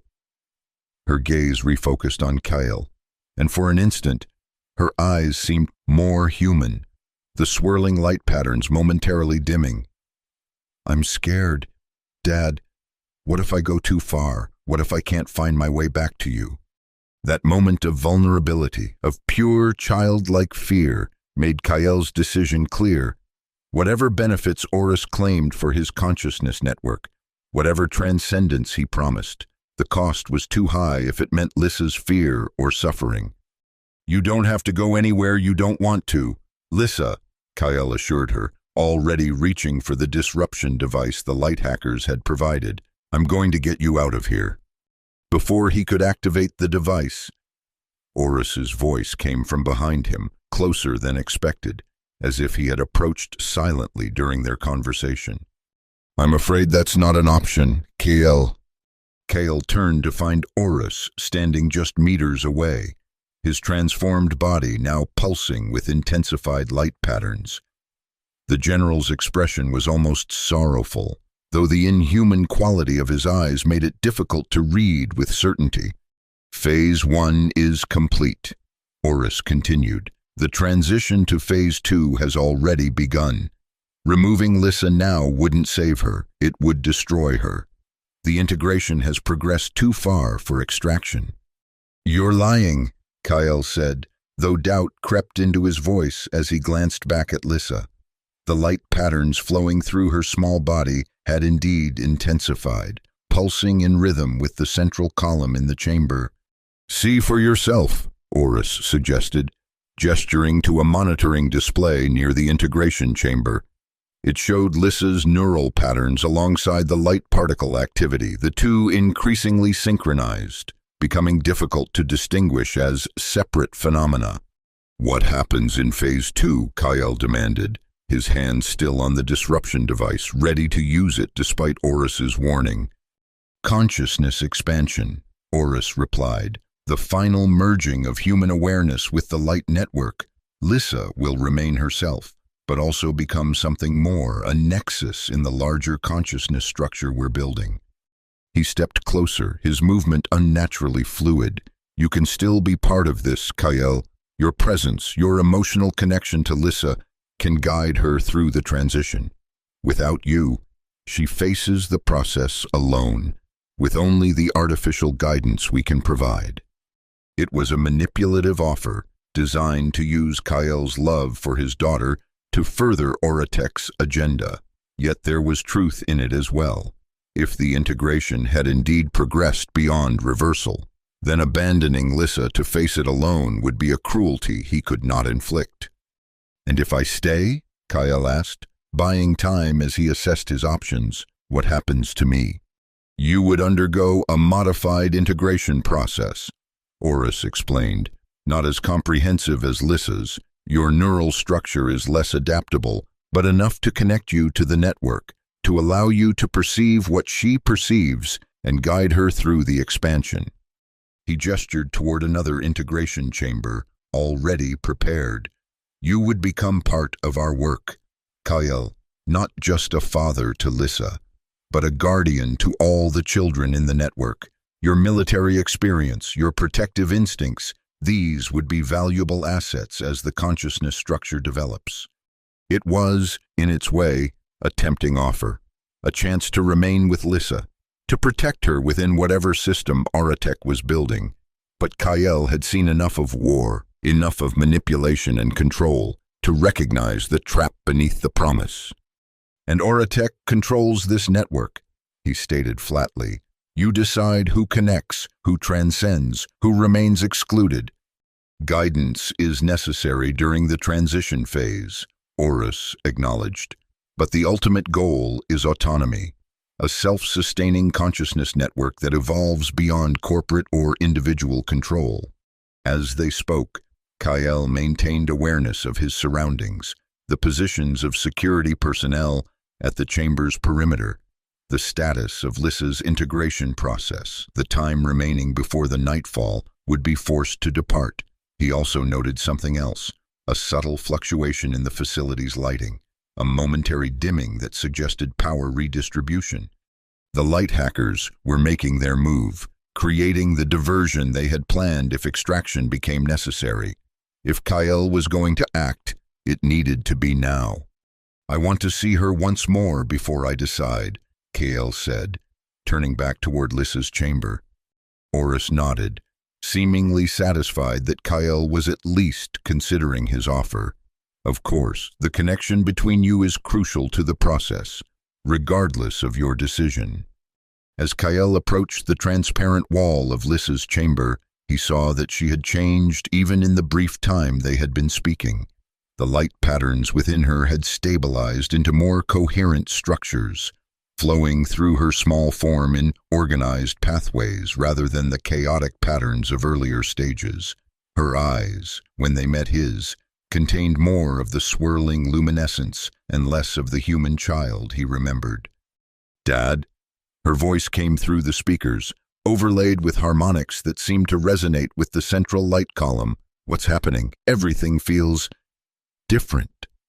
"Phase 2 has begun, Lissa," Kale said gently, his decision crystallizing as he saw the transformation progressing. "Your consciousness is expanding, connecting with the light network."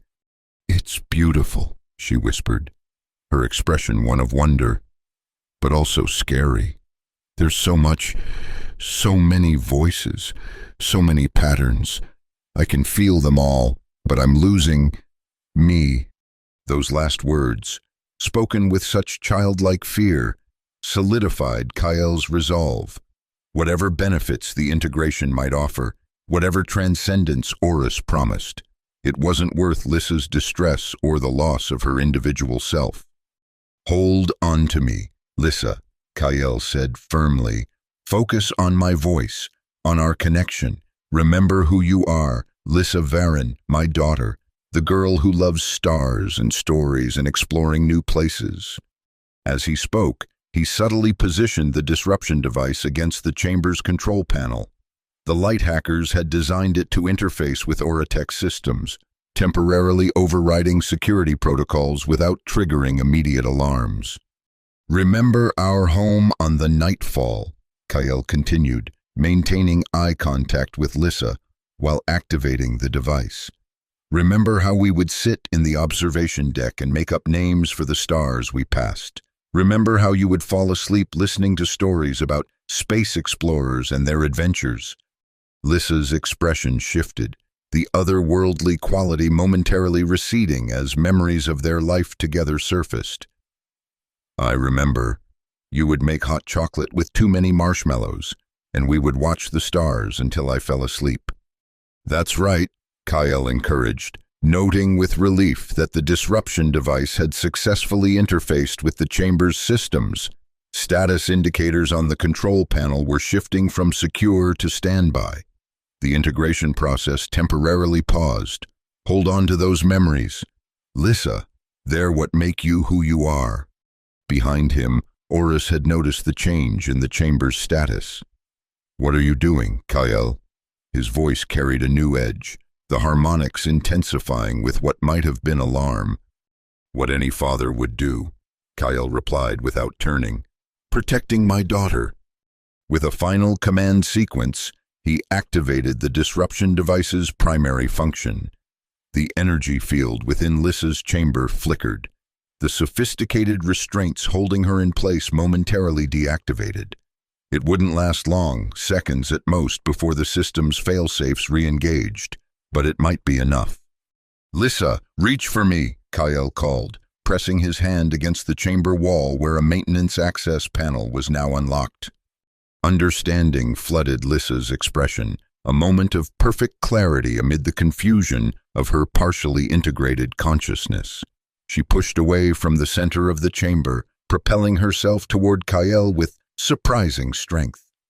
The wall panels slid open just as facility alarms began to blare, security systems finally recognizing the unauthorized access. Kyle reached into the opening, his fingers stretching toward Lissa's outstretched hand. For a heartbeat that seemed to extend infinitely, Their fingers were millimeters apart, so close yet separated by a distance that might as well have been light years if he couldn't bridge it in time. Then their hands connected, Kael's larger one enveloping Lissa's small fingers. With a single powerful motion, he pulled her through the opening and into his arms, cradling her against his chest as the chamber's systems re-engaged. Security protocols locking down the now empty integration pod. "No!"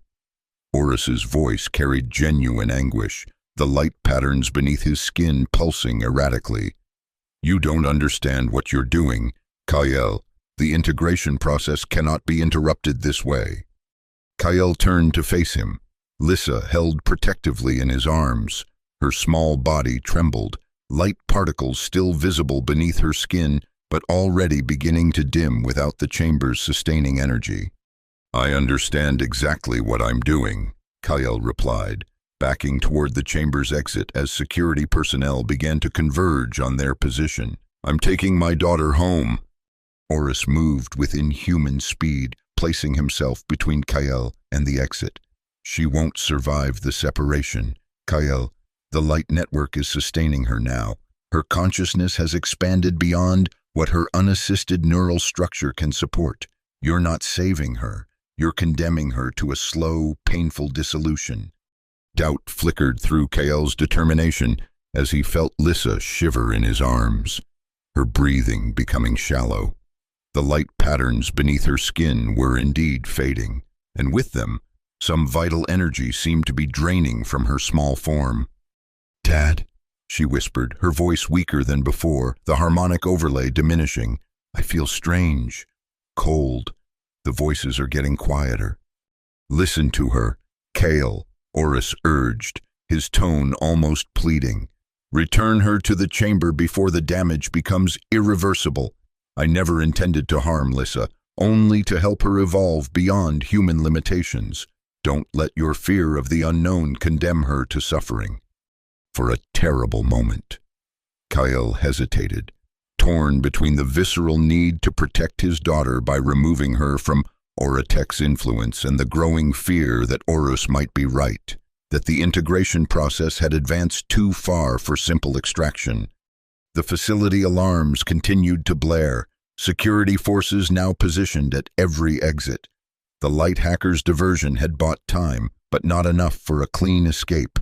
Kael was trapped in the integration chamber with Lissa weakening in his arms, and Oris blocking the only path forward. It was in this moment of crisis that Tia's voice came through his comm unit, breathless but determined. "Kael, whatever's happening in there, you need to move now. The light hackers have created an opportunity, a power fluctuation in Section C that's drawing security response. It won't last long." The sound of her voice, human, untransformed, connected to the world outside Oratek's manipulation, steadied Kael's resolve.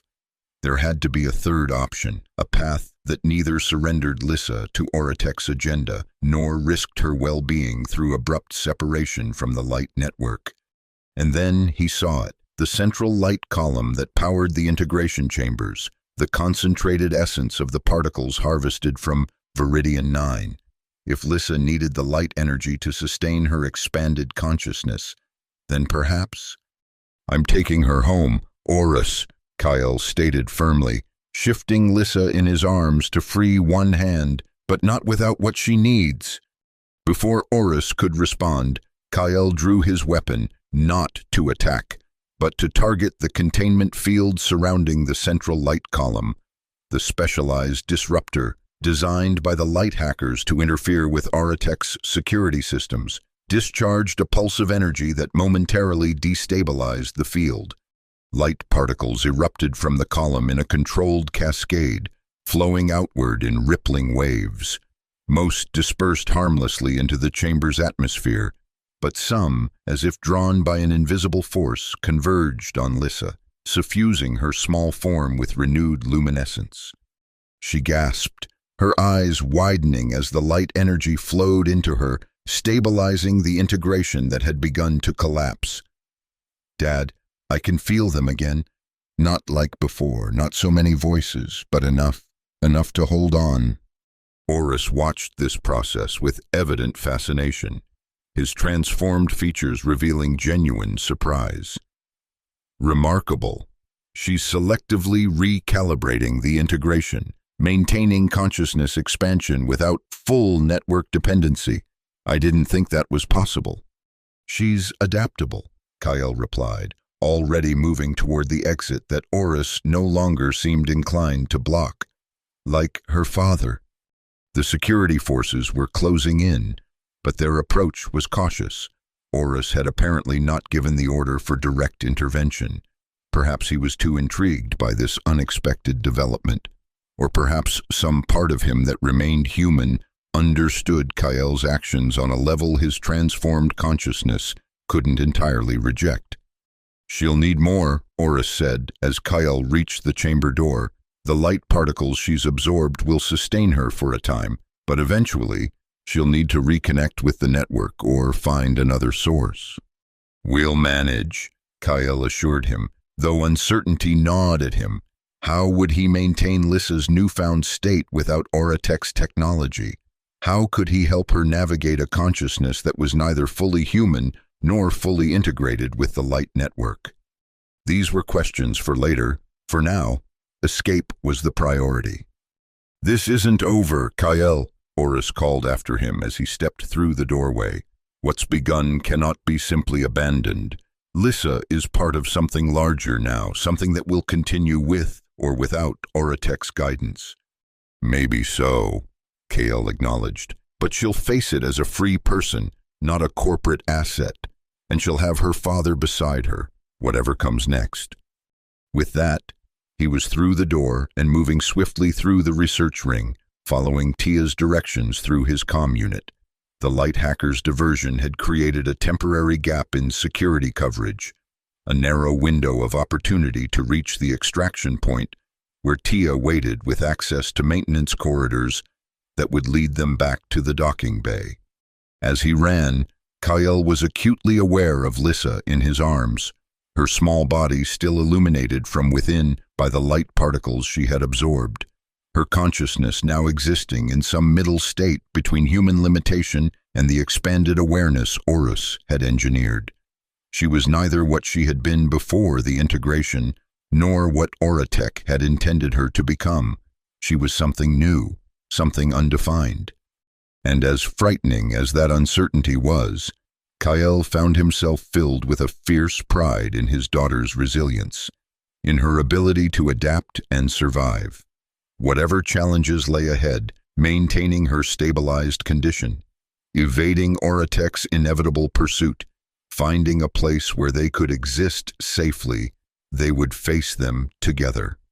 For the first time since receiving that desperate message on Viridian 9, Kyle allowed himself to feel something beyond rage and determination. As he carried Lissa through the corridors of the Central Star facility, moving ever closer to freedom, he felt hope, tentative but undeniable, like the first faint light of dawn after the longest night. The extraction proceeded with greater ease than Kale had dared to hope. The light hacker's diversion had thoroughly disrupted the facility's security protocols, creating cascading systems failures that occupied Oratech's personnel, while Kyle, Lissa, and Tia made their way to the docking bay where the Nightfall waited.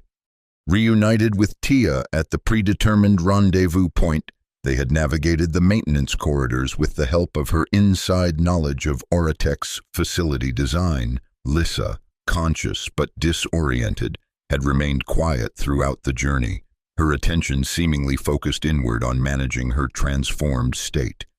Now, as the Nightfall disengaged from the Central Star facility and accelerated away from Oratech's domain, Kyle stood in the ship's small medical bay, watching as Tia conducted a preliminary examination of Lissa. "Her vital signs are stable," Tia reported, studying the medical scanner's output with professional focus. Heart rate, respiration, brain activity, all within acceptable parameters, though significantly altered from baseline human norms. "And the light particles?" Kyle asked, his gaze fixed on his daughter's face. Lissa lay on the examination table, her eyes closed but moving rapidly beneath the lids as if watching scenes invisible to others. The luminescence beneath her skin had dimmed somewhat since their escape, but remained visible, pulsing in rhythm with her heartbeat. Integrating with her cellular structure, Tia observed with a mixture of scientific fascination and concern. It's unlike anything I saw during my time with Oratech. The particles aren't just present in her system, they're becoming part of it, altering her physiology at a fundamental level. Is it hurting her? This was Kyle primary concern, superseding all questions of what Lissa might have become or what challenges they might face. Tia shook her head, offering a reassuring smile. No signs of distress or pain. If anything, her neural activity suggests a state similar to deep meditation, focused awareness rather than unconsciousness, as if responding to their conversation. Lissa's eyes opened. The swirling patterns of light remained, but they were less pronounced now, allowing more of her natural eye color to show through. She looked first at Kyle, a smile of recognition warming her features, then at Tia with polite curiosity. "Hello," she said simply, her voice still carrying subtle harmonics, but sounding more like the child Kyle remembered. "Hello, Lissa," Tia replied gently. "How are you feeling?" Lissa considered this question with surprising thoughtfulness for a 5-year-old. Different, but okay. The voices are quieter now. I can still feel them, but far away, like echoes. "Voices?" Kyle asked, moving closer to take his daughter's hand. "The other children," Lissa explained, squeezing his fingers. "And the grown-ups, too, in the light network. We were all connected. I could feel what they felt, see what they saw. It was a lot, too much sometimes." "And now?" Tia prompted, making notes on her data pad. "Now it's just me again," Lissa said, though her expression suggested this wasn't entirely accurate. "Mostly me, but also more, like I can see around corners and through walls, but not with my eyes." She looked at Kyle with sudden intensity. "You were right to take me away. Dad, General Oris wasn't bad. He believed he was helping, but the network was hungry. It wanted all of me, not just the parts I was willing to share." The adult comprehension in these words sent a chill through Kyle. Whatever Lissa had experienced during her integration with the light technology, it had accelerated her cognitive development in ways that went beyond normal human maturation. "We're going somewhere safe now," he assured her, pushing aside his unease to focus on her immediate needs. "Somewhere Oratech can't find us." Lissa nodded, then asked the question Kyle had been dreading. "What about the other children, the ones still connected to the network?" Kale exchanged a glance with Tia, uncertain how to respond. The 7 children rescued from Viridian 9 were safe aboard the Nightfall, but dozens more remained in Oratech's custody, undergoing the same integration process that had transformed Lissa. "We couldn't reach them all," Kyle admitted finally, honesty seeming the only viable approach with this new, more perceptive version of his daughter. "Not this time. But we'll try to help them," Tia added, her expression resolute. "The light hackers have agreed to continue monitoring Oratech's operations. If there's a way to free the other children, or at least ensure their well-being, we'll find it." Lissa accepted this with a gravity no 5-year-old should possess. "I can help. I still feel the connection, even if it's fainter now. I might be able to reach them, to let them know they're not alone."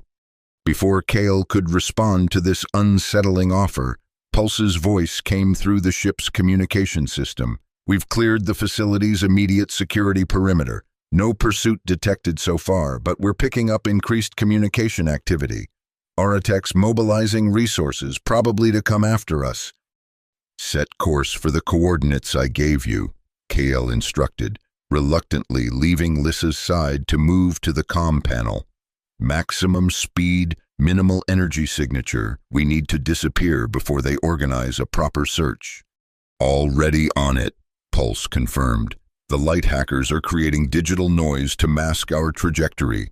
Should buy us some time, but not indefinitely. Auratech won't give up easily. Not after what you took from them. Kyl's gaze returned to Lissa, who was now sitting up on the examination table. The light beneath her skin pulsing with slightly increased intensity as she oriented herself to her surroundings. No, he agreed quietly, they won't. In the hours that followed, as the nightfall pushed its engines to the limit, racing toward the hidden sanctuary Sci-Fi had arranged at the very edge of the Helix system, Kyl remained close to Lissa, watching for any sign that her condition might be deteriorating, but if anything, she seemed to be growing stronger, more comfortable with her transformed state. She spent time with the other rescued children, who regarded her with a mixture of awe and wariness. Unlike Lissa, they had not undergone the integration process, but their time on Viridian 9 had exposed them to the light particles in ways that had left subtle marks, increased sensitivity, accelerated cognitive development, occasional precognitive flashes. Lissa moved among them with natural leadership, helping them understand and manage these changes. It was both heartwarming and disconcerting to watch. His 5-year-old daughter guiding children sometimes twice her age with wisdom that seemed to transcend her years. She's remarkable, Tia observed, joining Kyl as he watched from the doorway of the converted cargo bay where the children had gathered. The integration has enhanced her natural empathy, allowing her to connect with the others on a level that goes beyond normal human interaction. Is she still human? Kyl asked quietly, voicing the question that had haunted him since their escape from the Central Star facility. Tia considered this thoughtfully. Human is a flexible concept. Kyl, throughout history, our species has adapted, evolved, transformed itself through technology and environment. Lissa has simply taken a different path, one that incorporates the light technology into her being rather than remaining separate from it. And what does that mean for her future? Kyl pressed. Will she continue to change? Will she need more of the light particles to sustain herself, as Horus suggested? I don't know, Tia admitted. This is uncharted territory. But from what I've observed so far, Lissa has stabilized at a new equilibrium, one that integrates aspects of the light consciousness while maintaining her core identity. It's possible that this balance is sustainable without further intervention. Kyl nodded, wanting to believe this optimistic assessment, but preparing himself for more complex realities. And Auratech? What will they do now? They'll come after her, Tia said frankly. Lissa represents a unique success in their integration program, a subject who achieved harmonious balance with the light technology without losing her individual consciousness. They'll want to study her, to replicate that success with the other children. They'll have to find us first, Kyl said grimly, and I don't intend to make that easy for them. As they spoke, Lissa looked up from her interaction with the other children, her gaze finding Kyl across the room with unerring precision. The light patterns in her eyes swirled briefly, and Kyl felt a sensation like a gentle touch against his mind, not intrusive, just a momentary connection, an acknowledgement of his presence and his concern. She smiled, and in that expression, Kyl saw his daughter, transformed, evolved, but still fundamentally Lissa, still the child who loved stars and stories and her father's company. Whatever challenges lay ahead, whatever Auratech might do to reclaim what they considered their property, that essential connection remained intact. And for now, that was enough. The sanctuary Sci-Fi had arranged proved to be a small, self-sufficient habitat constructed within an asteroid field at the outermost edge of the Helix system. Once a mining operation, long abandoned when the easily accessible resources were depleted, it had been repurposed by the light hackers as a refuge for those seeking to escape corporate oversight. As the nightfall docked with the habitat, Kyle stood on the bridge with Lissa beside him, her small hand in his as they observed their new temporary home through the viewport. "It doesn't look like much," Kyle acknowledged, noting the utilitarian design and patchwork repairs evident even from this distance. "But it's safe," Lissa replied with certainty. "I can feel it. The light doesn't reach here, not Auratech's network. Anyway, just natural starlight and the glow from the habitat systems." Kale had grown accustomed to such statements from his daughter, insights that went beyond what her eyes could see or her ears could hear. The integration had given her perceptual abilities that defied conventional explanation, allowing her to sense energies and patterns invisible to others. "You're right," he confirmed, having reviewed the security measures Sci-Fi had outlined. "The asteroid field creates natural interference that blocks most scanning technology, and the light hackers have added their own protections: signal scramblers, false identification beacons, automated defense systems. It's as safe as anywhere in the Helix system could be." "For now," Lissa added with that disconcerting adult comprehension, "but not forever. Auratech will keep looking." "Yes," Kale agreed, seeing no point in shielding her from this reality. "They will, but by the time they find us, if they find us, we'll be ready to move again. And in the meantime, we have work to do." The weeks that followed established a new rhythm of life for Kale, Lissa, and the other refugees from Viridian 9. The habitat, despite its rough exterior, proved surprisingly comfortable inside. Spacious living quarters, hydroponic gardens for fresh food, communal areas where the children could play and learn under Tia's patient guidance. Kale found purpose in improving the habitat's defenses, working alongside the small contingent of light hackers who maintained the facility. His military experience proved valuable in identifying vulnerabilities and developing countermeasures against potential Auratech incursions. Lissa, meanwhile, continued to explore and understand her transformed state. With Tia's help, she learned to control the light energy that now flowed through her system, focusing it to enhance certain perceptions when needed, dampening it when the input became overwhelming. She spent time with the other children, who gradually overcame their initial wariness to accept her as both peer and guide in understanding their own more subtle changes. Most evenings, Kale and Lissa would sit together in the habitat's small observation dome, watching the stars through the crystalline viewport. These quiet moments became a bridge between their past life and the new reality they now inhabited, a continuation of the tradition they had shared aboard the Nightfall before Viridian 9 changed everything. "Tell me a story, Dad," Lissa would request, curling against his side in a gesture so familiar and childlike that Kale could almost forget the light that pulsed beneath her skin or the wisdom beyond her years that sometimes spoke through her words. And he would oblige, weaving tales of space explorers and distant worlds, of brave heroes and the homes they fought to protect. Sometimes the stories were purely imaginative. Other times, they contained veiled accounts of his own experiences, sanitized for a child's understanding but carrying the emotional truth of his journey. It was during one such evening, nearly a month after their arrival at the sanctuary, that Lissa asked the question Kyle had been anticipating and dreading in equal measure.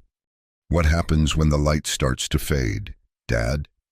They had just finished their usual story time, and Lissa was gazing out at the stars, the patterns in her eyes reflecting the distant points of light. Her question was casual, but Kyle sensed the serious intent behind it.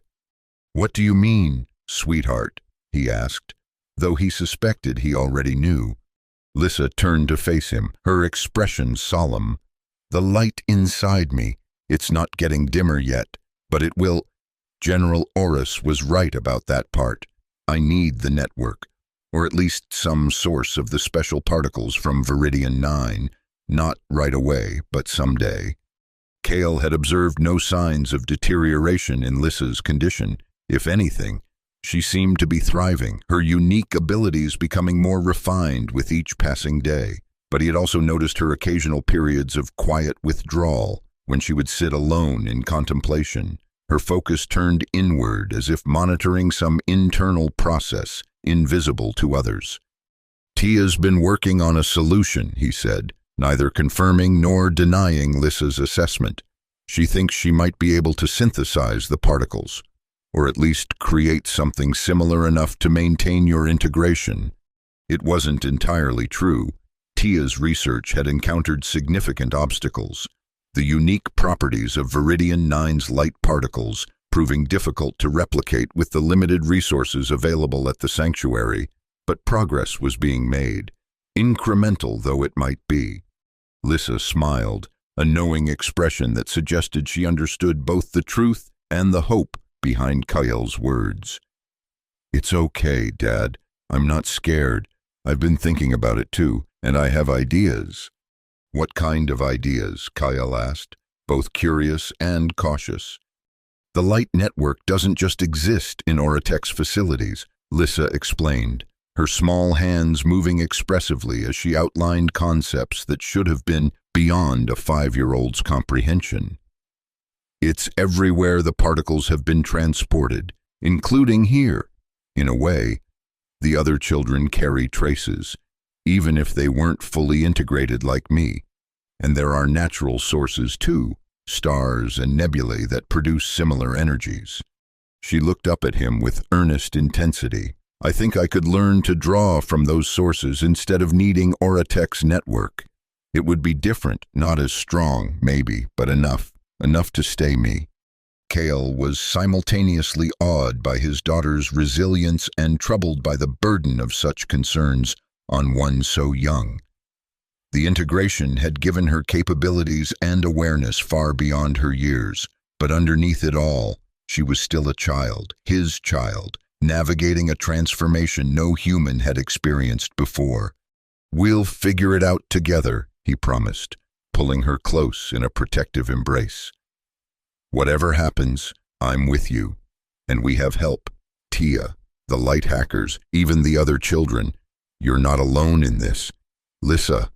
She nodded against his chest, the light beneath her skin pulsing in rhythm with her heartbeat, a visible manifestation of the changes that had both separated her from normal human experience and connected her to something larger. "I know," she said simply. "That's what makes us stronger than Oratech. They try to control the light, to keep it for themselves. We share it. We help each other." In that moment, Kael recognized that despite all his efforts to protect Lissa, to rescue her from Oratech's influence, she had developed her own understanding of their situation, her own moral compass to navigate the complex reality she now inhabited. It was both humbling and reassuring, a reminder that his role as her father had shifted from simple protector to something more nuanced, a guide and companion on a journey neither of them had chosen, but both were determined to face with courage. As they sat together in the observation dome, watching the stars that represented both potential danger and future hope, Kael reflected on the path that had brought them here. From the frozen wastes of Viridian 9 to the heart of Oratech's empire, and now to this precarious sanctuary, each step had been driven by a single purpose: to keep Lissa safe, to ensure her future. That purpose remained unchanged, even as its execution grew more complex. Oratech still sought them. The light within Lissa still presented unknowns, and the other children integrated into the network still needed help. The constellation of challenges surrounding them was vast and intricate. But as Lissa had observed, they were not facing these challenges alone. Around them, a new kind of network was forming, not one controlled by corporate interests or harvested technology, but a community bound by shared experience and mutual support. The light hackers with their technical expertise, Tia with her scientific knowledge, the children with their varying degrees of light sensitivity, each contributed to a whole that was proving more resilient than any individual could be. And at the center of this emerging constellation stood Kael and Lissa, father and daughter, their bond transcending the transformations and trials they had endured. It was this connection, this love, that had driven Kael across the Helix system and inspired Lissa's resistance to complete integration that would light their way forward, whatever darkness Oratek might send to reclaim what they considered their property. As if sensing his thoughts, Lissa looked up at him, the light in her eyes swirling in patterns that somehow conveyed both childlike trust and ancient wisdom. "We're going to be okay, aren't we, Dad? Even with everything that's happened, even with what might happen next." Kael met her gaze steadily, offering the truth she deserved rather than empty reassurance. "I don't know exactly what comes next, Lissa, but I know we'll face it together. And yes, I believe we'll be okay, not because it will be easy, but because we've already survived the hardest part." She nodded, accepting this assessment with the gravity that sometimes made her seem so much older than her years. Then, in a shift that reminded Kael of the child she still was at heart, she yawned widely and nestled closer against him. "Can we stay here a little longer?" she asked sleepily. "I like watching the stars with you." "As long as you want," Kael promised, his arm tightening protectively around her small shoulders. "The stars aren't going anywhere, and neither am I." As Lissa drifted toward sleep, the light beneath her skin dimming to a gentle glow, Kael continued to gaze out at the vast expanse beyond the habitat. Somewhere out there, Oratek was searching, General Oris was planning, and the light network was expanding. The conflict that had begun on Viridian 9 was far from over.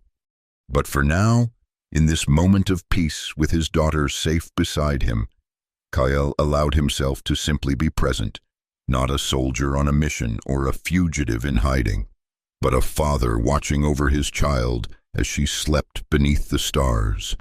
Tomorrow would bring its own challenges, its own battles to fight. Tonight was for rest, for healing, for the quiet affirmation of the bond that had carried them through darkness into this fragile light. And in that light, however uncertain its future, they had found their way home.